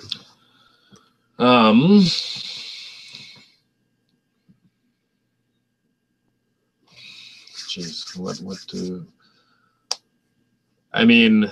I know that we are potentially going to cross paths with a dragon. Right. So anything that might help us be stealthy, or something that could maybe do some damage if it ever comes to that, or Yeah, sure. Yeah, in fact, I think you will see so this fort is like half in construction, and I think they have like one tower that's already kind of like near completion, right? It's being put together by giants, so it's pretty big, right? And getting to the top of it would be tricky. But interestingly, they do have a really, really massive ballista at the top of the tower, right? Like a big giant crossbow thing, right? It's really, really big, and it would probably take all 3 of you to like load one of the bolts. Right. But boy, if you were being chased by flame and you had to, and if he's behind you and you took aim, I mean, it's a possibility, right? Classic fantasy movie where you shoot the giant crossbow at the dragon, right? So. Right. Could I try to like convince these guys to like load one, in advance if ever we have to come back this way, maybe. Oh, like get up there and load in advance. Oh, it's an interesting idea. I mean, yeah, I can see what the group says. There's also the fact of like these giants might be back at some point, right? That's true. That's true. I'll give you one more question though.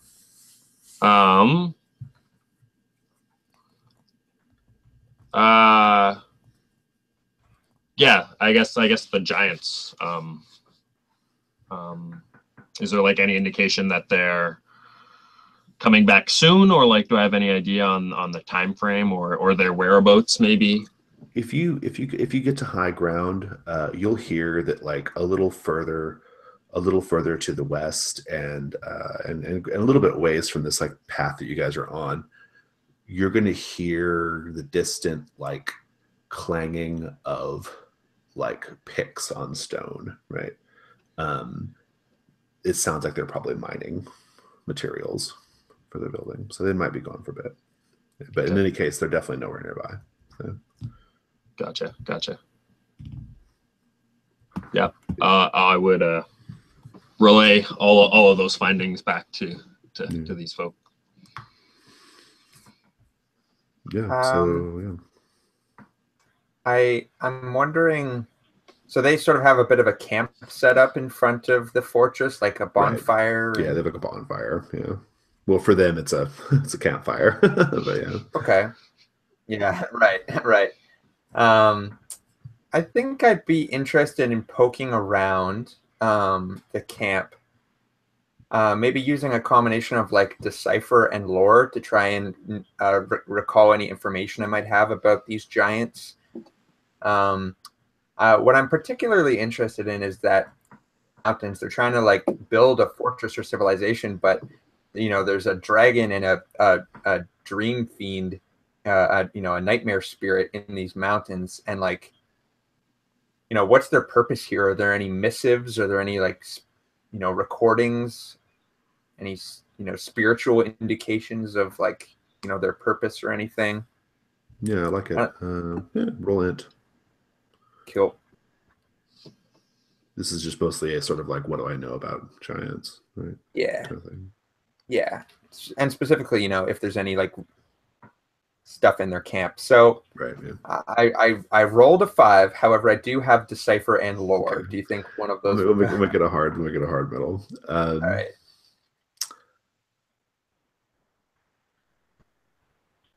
I think I'm just gonna make it a sort of like not super amazing bit of knowledge. Yeah. Interesting, but not useful.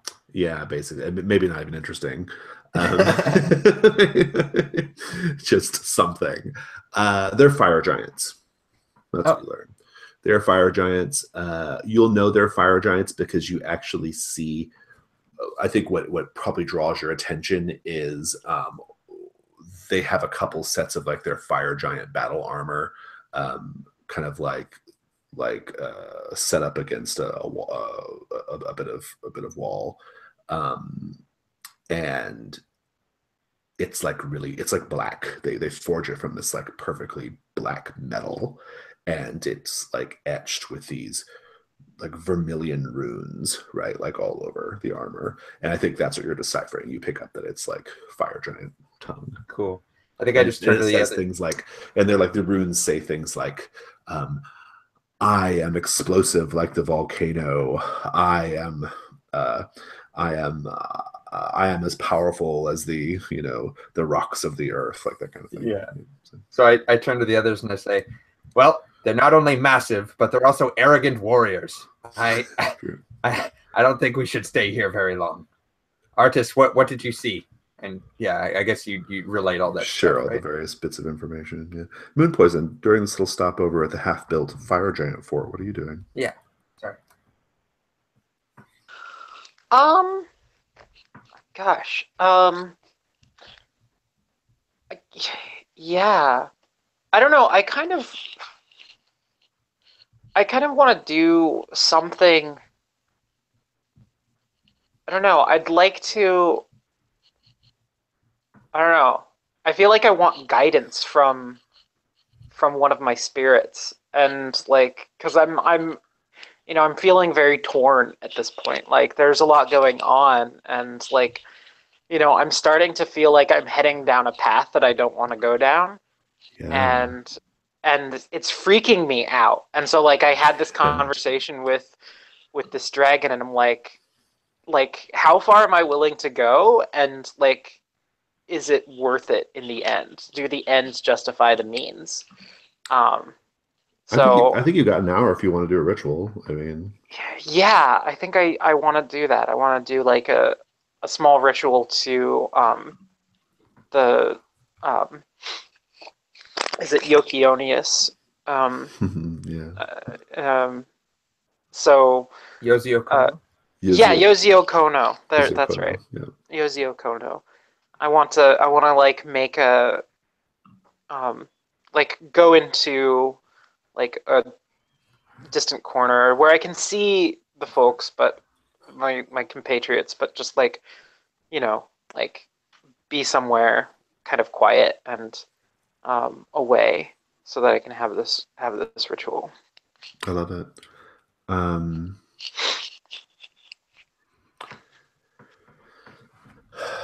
Yeah, that's good. Is he not only like the spirit of revolutionary change, but also like important changes in your life, like a fork in the road kind of thing to like Right. You're at a literal crossroads right now. So Right. Yeah. No, she's sort of um yeah, the spirit of all sorts of change, but like in particular revolution, like but yeah, of like the change that's happening in me, the change that is clearly potentially going to happen. And yeah, what changes do I need to make to really go forward? And that's kind of what I'm trying to get at. and for purposes of figuring out the die roll, what does your ritual look like? Like, how do you call to Yokiozono? So what I think Yozio Kono, sorry.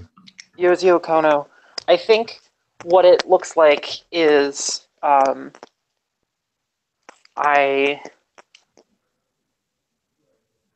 like I get out my board game and I start kind of moving pieces around, and I use my sickle to draw in the dirt different things, and then I use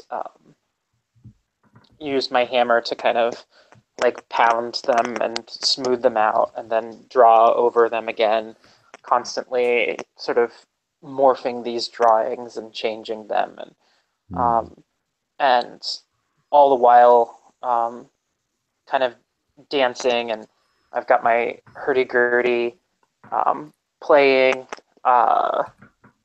like various tunes, and going through the scales of the hurdy-gurdy. Just a kind of a strange collection of different artistic things, and like I'm using the game pieces as like inspiration as to what to play or what to draw. Yeah, I like it. Roll plus charisma.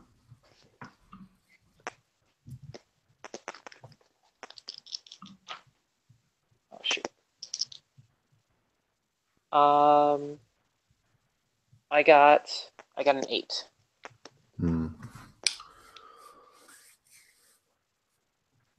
You begin to have a vision. You are doing your little private dance, right? Doing your little performance for Yozio Kono. And you see the music, it feels like it's almost like lifting you up in the air, right? And you're not literally rising up in the air, but it feels like that.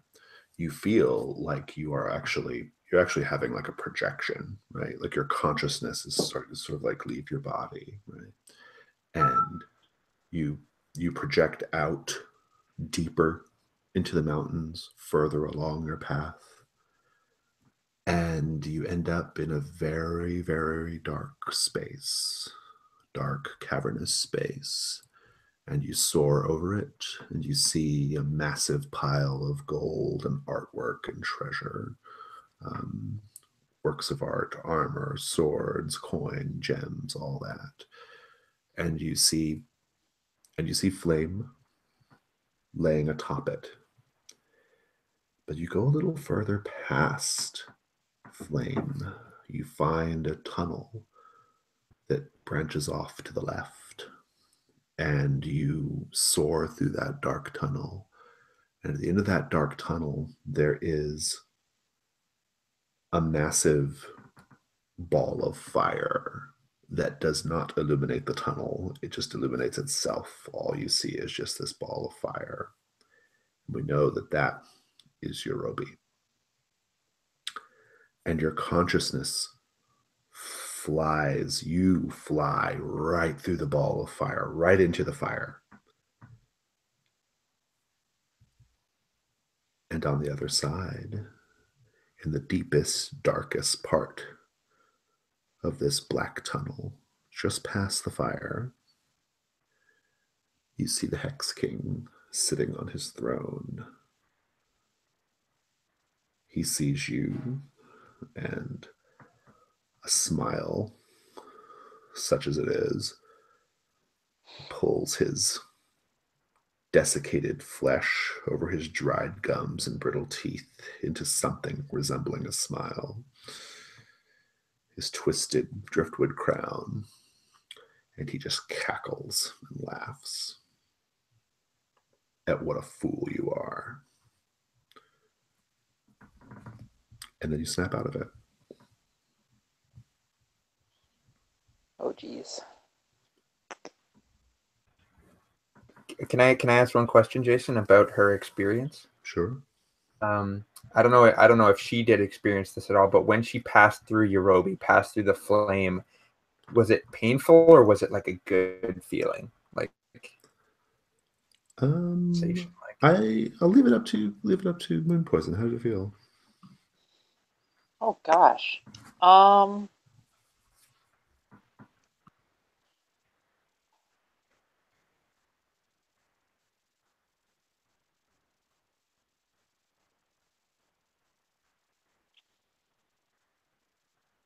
just curious if he does you harm in any way, or if it's almost like he's beckoned you in and beyond him, and or they. Sorry, like. Right. Interesting.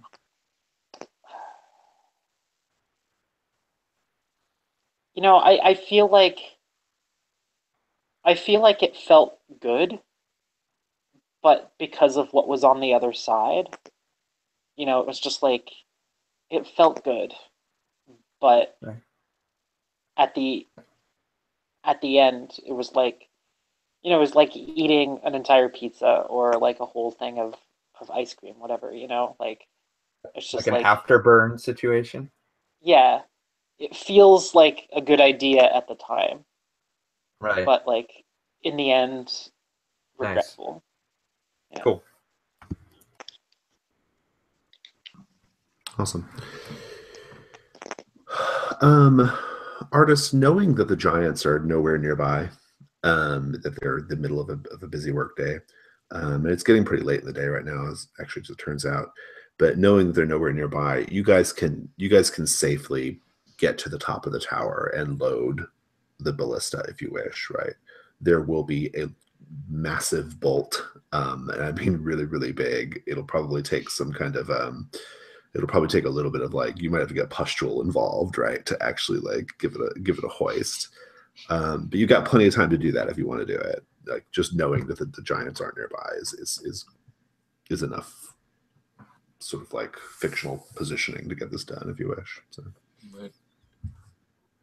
Yeah, I would like turn to these guys and say like, we should load that because you never know, and we got time. So.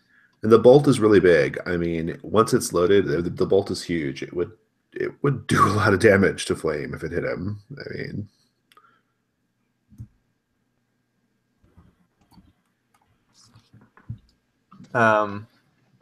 Kyle, I'd offer you a flag thing here, and maybe like Moon Poison is off doing her ritual, and you're like, all right, the three of us should all go up and load that thing, and I'm just like, no, she's busy. I think the two of us can handle it. Yeah. Like slap them pretty good on the back and like give them a little push and be like, I think we might need all the help we can get. We don't all pull the same weight, if you know what I mean. Well, now that I've got this new sword under my belt, you don't want to be throwing around words like that. All right. Now listen, the two of us, strong lads, are going to head up there and get that thing primed. So, sorry. Yeah, no. Okay. You can scramble up to the top. There's still scaffolding and stuff. There's still like enough like things to get onto to get up there, right? And there's even like a half-built stairway that you can kind of use to get to the top.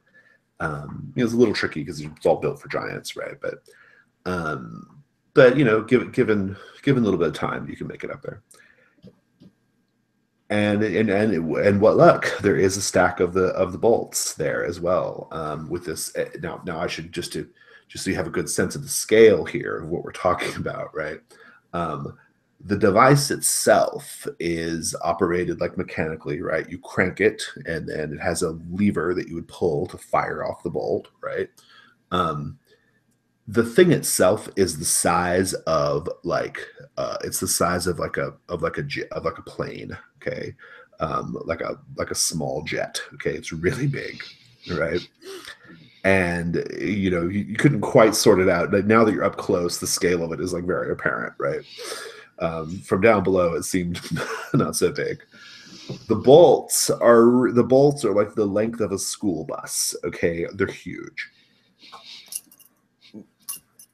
I don't need any rolls here because we've got some time, but I am curious. Like, you guys cannot physically do this. Like, are you going to try to like incorporate one of your spirits or rope in one of your spirits here to help out?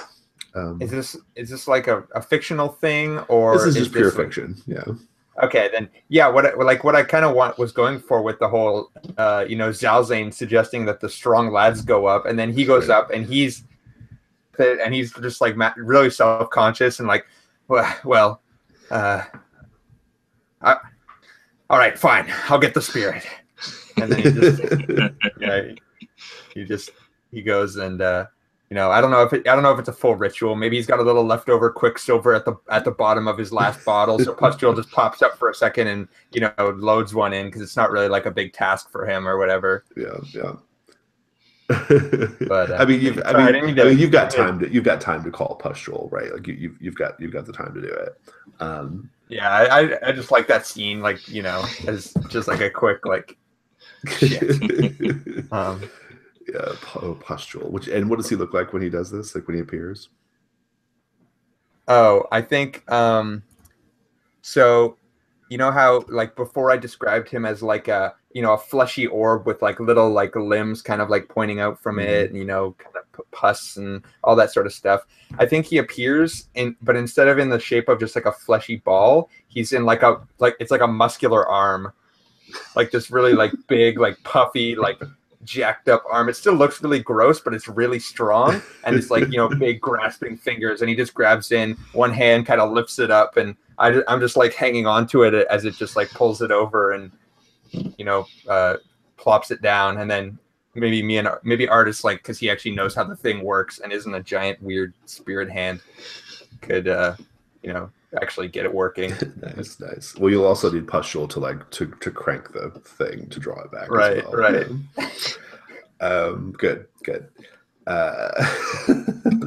Well, it's ready. I mean, the thing is ready. Like, if you are on the run from Flame, or if you can draw Flame there and you can fire it off, I mean, it is a shot, right? So, I'll tell you, it's the only thing. There's literally no way of you guys killing him with just your weapons, right? Like would not be possible. So the only way of possibly taking him out, if you intend to do that, this would be one way. So, all right. I don't want to have another scene. I want to move on, but I think like quickly it would be like Zalzane like looking at Artis in the eye and just being like, "Think you can make this shot?" Kind of like seriously, like looking down the canyon, because I'm like trying to think about our escape route.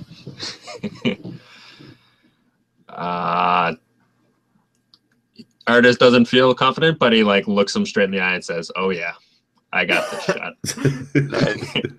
Very nice. Really bad bluffer though. You can tell he's like, just the thought of it is terrifying him. Well, you know what I love about the ballista is it's there's like or I guess it's a scorpion was what it is, but there's an implied story here a little bit, right? Which is the fire giants must know the dragon is there, right? Yeah. Or they wouldn't have done that first. Like they built that was a priority. Like they built that first, right?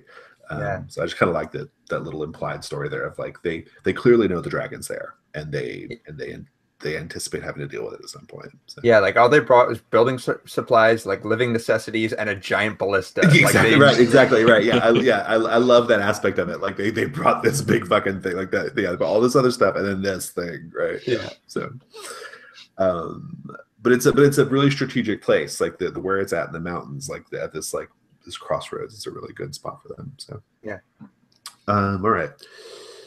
So I think I want to just zoom ahead a little bit. I think you guys are going to you'll go a little further north. It's going to get dark. You're going to have to make camp. You don't have a tent anymore, Zalzane. So does anybody else have a tent? Because you guys are in a cold part of the country right now. Don't see any more tents in the No tents, eh? no tent action. So you guys better build a big fire. In any case, as you guys are settling in, well, Moon Poison, I'm just out of character. I'm super curious, like, how do you feel about your vision? Like, what do you think Yozio Kono was trying to tell you? See, yeah, I'm I'm of two minds here. Like, on the one hand, like, it could be that, like, it could be that, like, this course of action is in fact folly.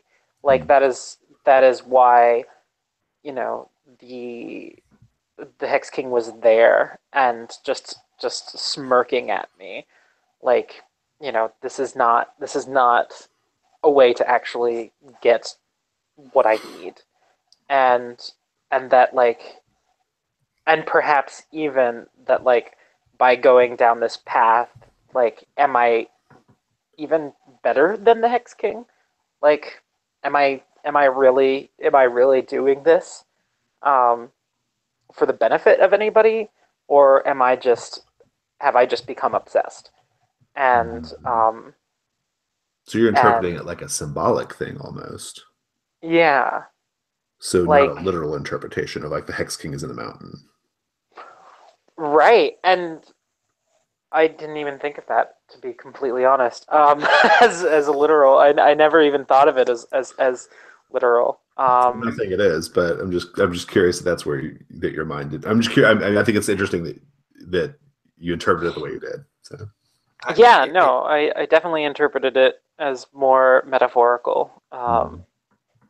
So If I could, I just think it's interesting to note that, like, if there is a difference between, like, the visions you saw in your dreams or your nightmares and the visions provided to you by your friendly spirit, like, was the tone, like, even though it was kind of an intense vision, Jason, was this like someone's trying to help you by showing you something, or it was just like here's a vision? Okay. It was very much like, let me show you something. Yeah. Oh, okay. Yeah. All right.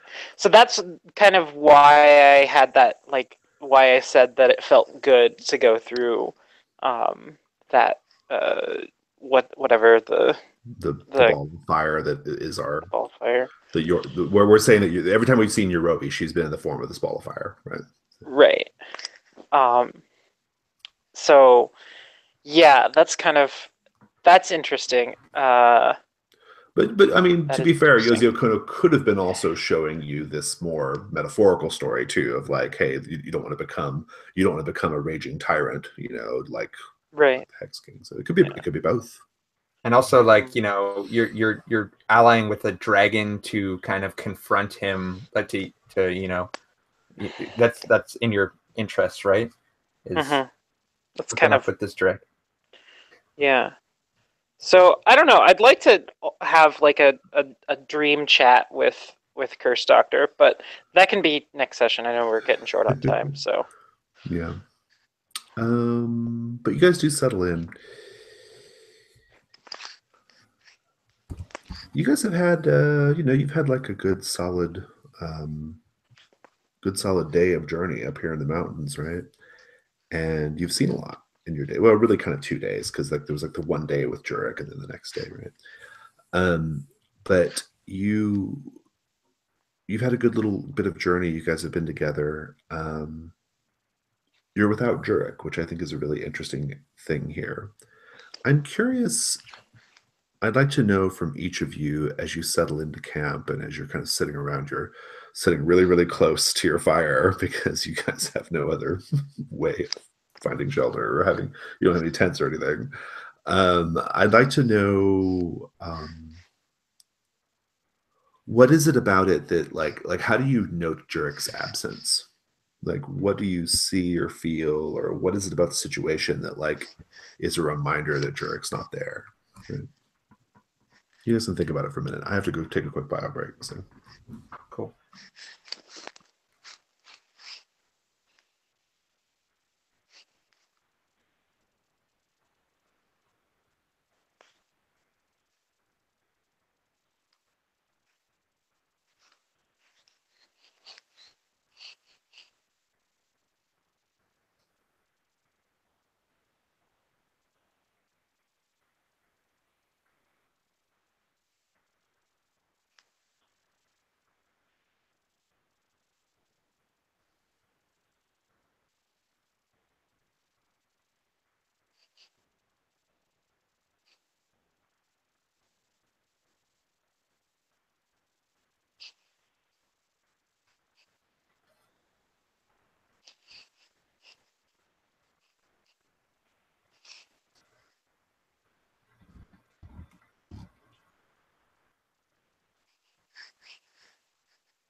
All right.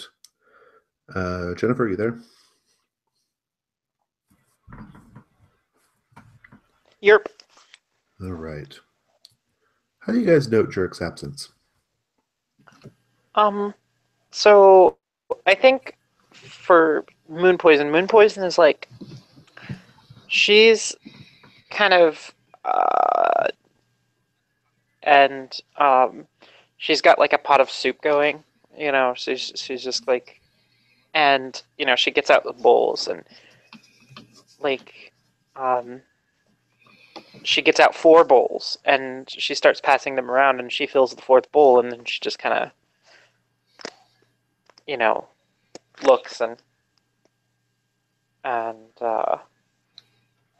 of double takes and is just like, oh, and then she just kind of turns and says, hey, yeah, guys, I made too much. Sorry. And you know, so she, you know, pours the bowl of soup back into the pot and just kind of doesn't know like what to do. In that moment, she's just kind of feeling kind of sad and just like, because like here was someone who she felt she did connect to, at least on a level of like, we didn't get along, but there was a bond there with the Hex King, and you know, I don't know, she feels strange. Yeah, that's good. To not be able to talk to him about this dream. Yeah. That she had. I think when you offered us the bowl, I think Zalzane would like realize what you've done and say, no, let's share it. It will be best to fill our stomachs on the night before whatever we may face tomorrow. Jurik would want us to. He had a healthy appetite. Come on, I just call you over. Kyle, do you have a thing? Yeah, I think throughout the night, like with these two, you know, when he sleeps and like he knows they're on watch, they're both mad. So like he kind of sleeps with like one eye open a little bit, and he doesn't get like a super great sleep. Before, when like Jurik was there, that was like the time of night when he could like actually check out and like, you know, feel like things were well under control.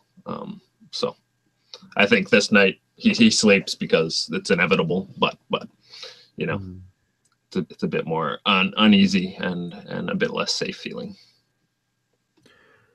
And just as you, sorry, Jason, do you mind if sorry, before, I was just kind of latching on to Jen's thing. I thought that was yours. Okay. No, go ahead. I thought that was yours. So I think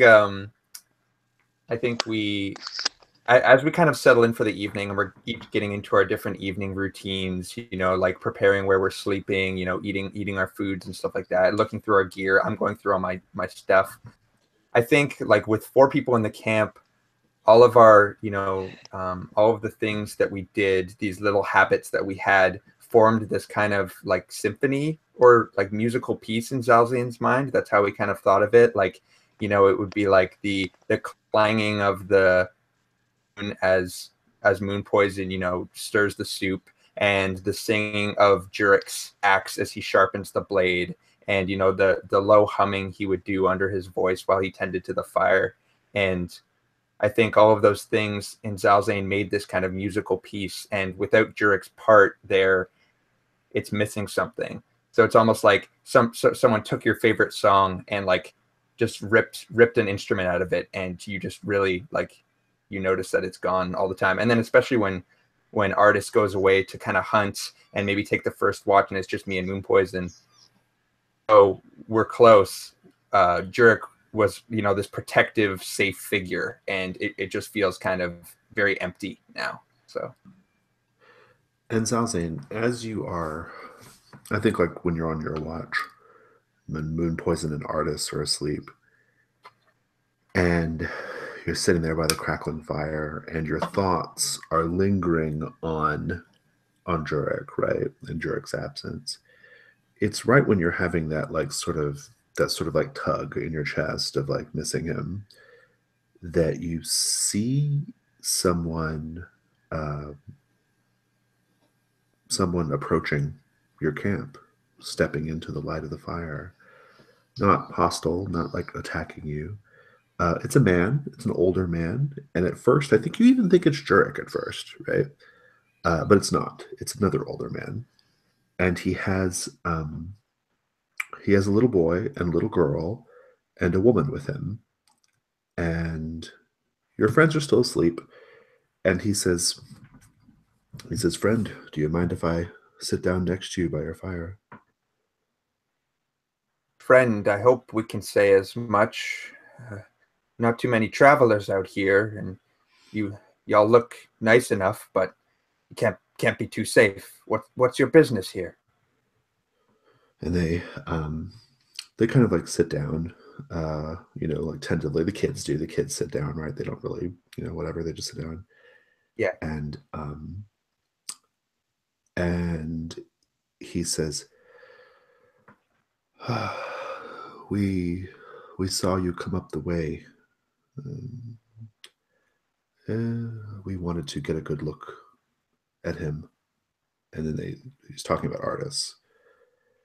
And he looks at you and says, "That's my boy."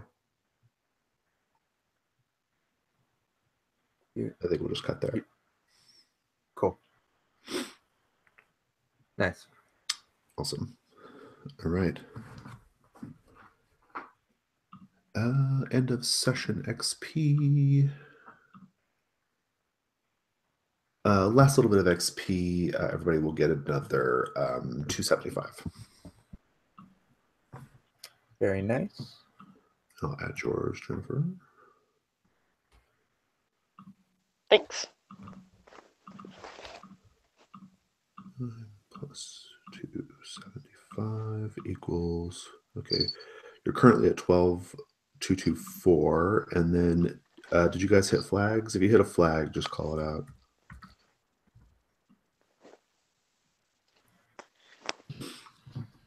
Yeah, I hit a flag with Zelzane. I wonder if I helped. I mean, we didn't actually get the drop on the enemy yet, but I wonder if by helping Artis set up the ballista, we sort of like prepared a tactical position to do that. Is that one Is of it the a stretch? flags? It says, "Help me get the drop on an enemy." Oh, I love that. I think that's perfectly in spirit of that. Yeah, absolutely. It was a good scene too. So, and what was your flag that you hit, Artis? Make obvious my physical inadequacy as an adventurer, and otherwise, I guess martially, I didn't. With that same scene when we were loading the thing, and you were skeptical of my strength and my ability to actually help out in a physical task. Right. Yeah. Yeah, that was good. Yeah, I'll take that. Moon Poison, did you hit one? Not that I'm really aware of. Okay. All right. No worries. Well, you just said you wanted to have a dream session, and I would love to start the next session with here's my kind of pitch for. I know we only have one session. I want to get to the meaty stuff, but I feel like you guys are. It could be fun there. Like, yeah, you're right at the climax. So, Yeah. It could be fun, depending on how this family stuff goes down, to have the three of us kind of have like a bit of a dream seance where we all kind of like explore Moon Poison's vision. And I have this dream essence with me that lets me kind of, I take it before I sleep, and then I can kind of get visions or information through my dreams. It's kind of a method of clairvoyance, sort of. And I would like to like share some of the dream essence with you guys, and maybe if we could like all enter this space or something and try and investigate and find clues and information about what we're going up against, how to parse that. Yeah, I think the opening of the next session is going to be a very, very interesting one, right? Yes.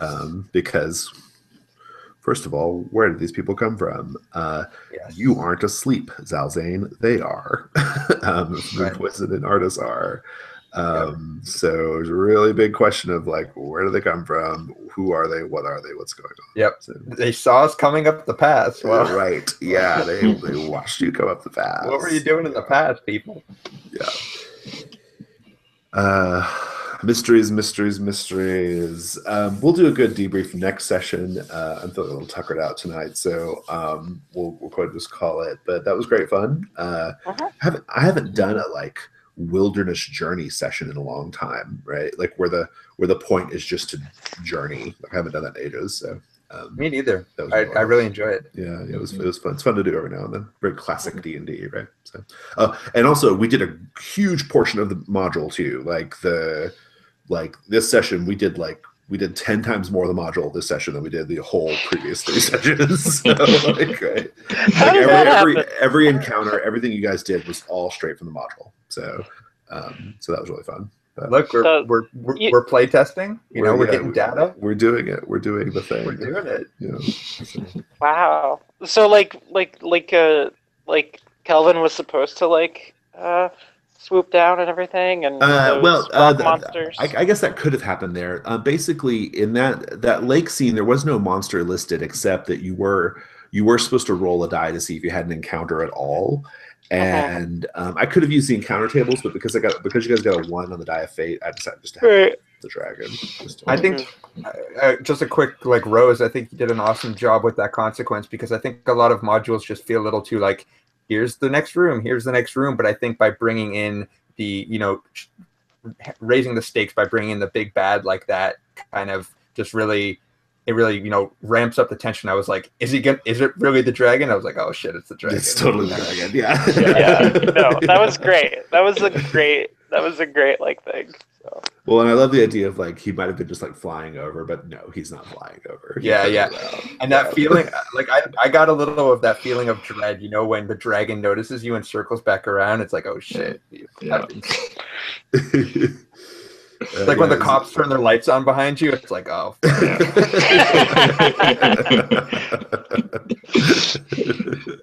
Yeah, it was really fun. I thought you guys did a great job tonight. I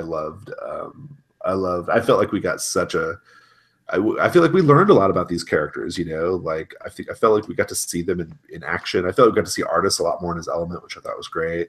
And then, because Artis by class is not really a sit behind the walls of the fort kind of character, right? So it was fun to see Artis do his thing, and I enjoyed the deepening, to some degree, it really feels like it has a genuine, palpable sense of Moon Poison and Zalzane losing themselves, right? It has this really palpable sense of Artis is there, he's got a mission, he's got a thing he's doing, he's just trying to find his mentor, and that's a thing, and he's doing and professionally he's doing his job. But it's the two of you, it feels like you guys are just slipping away almost, right? Especially Moon Poison. Moon Poison, it feels really, really like you are just slipping into the void, and I kind of love that. So I really love it. I think it's really nice on both sides, because Moon Poison's is all about vengeance and passion and volatility, right? So it's but Zalzane's is kind of like this deeper hunt for knowledge. But we're going to see it more next session, where it's like he's going in and going up against this incredible threat just to learn more things, right? I think it's really gonna fall apart next session. And then Artis's arc is perfect too, because it's so practical, right? We all have these own tangents and directions that we're pursuing. Well, what I think is really interesting about this story, what I think is super interesting about this story is particularly for Zalzane and Moon Poison, you guys have, throughout the whole course of the whole adventure, you've had your characters have just made a lot of assumptions about what's going to happen here, right?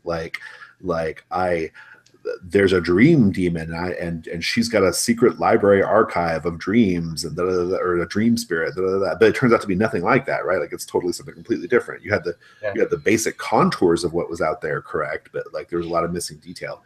And I also love that like Moon Poison is so convinced of her plan here, right? But like his plan is like it's ridiculous. it's a nonsense plan. Yeah, like it's a totally so nonsense fucking plan. stupid. It's the most nonsense plan ever, and yet like Moon Poison is like I get the feeling that Flame is like utterly intrigued by you, right? Like there's so much more to be gained by just like playing a little game than just burning you alive, you know? Right. like I'm clearly not a threat to him, but right, I'm not acting normal. Right, yeah. So like, you know, I think so for both of your characters, there's just this like really strong sense of like you guys are sure of a certain type of outcome, and the adventure, the villains, the monsters, the module is going to have its way, right? Like, and you guys will not have any control over that, right? So like, or at least it'll be hard. So fuck with Gary. Yeah, whoever wrote this. Yeah, so I just love the idea of like you guys are doing your thing, but like it can't work out, right? Like, right? Like, just like I like to think that's a symptom of like the badness of Belit Oz, because you basically just become a conspiracy theorist and just start connecting dots when they're not there, and you're like, there must be a dream there that I can learn, you know? Right. Well, and this sort of like very grounded, like practical, like character and artist, and Jurek before. I think that like that is a nice like. There's a nice dynamic there, right? Yeah. Of like, you know, Totally. Artis is thinking, fuck, we might have to kill the dragon, so what do we do, right? Okay, let's get the ballista armed and all this other stuff. And like, and it seemed like Moon Poison and Zalzley didn't even think about the possibility of having to fight the dragon, right? Like, it didn't even occur to you that you'd have to kill the dragon, right? Yeah. Like, Artis so is the I just love perfect one, like the absolute, because you know, he's so strong in like, you know, what he knows and what he does, that just it makes us seem like even more insane. You're like the grounding force that we absolutely need to even demonstrate how ridiculous all of our bullshit is. Yeah, I just think it's hilarious. It's like Moon Poison wants to make friends with the dragon, and like the only person who's like, hey, we should probably like try to kill the dragon if we may have to defend ourselves against the dragon, right? Is this artist? Yeah. Madness. Fight the dragon. Well, it's great fun. Man. And I think I think you guys are going to really love the start of the next session with the family thing. I've got something really cool planned there, so it's going to be great fun. In any case, that was great. I'm going to let you guys go.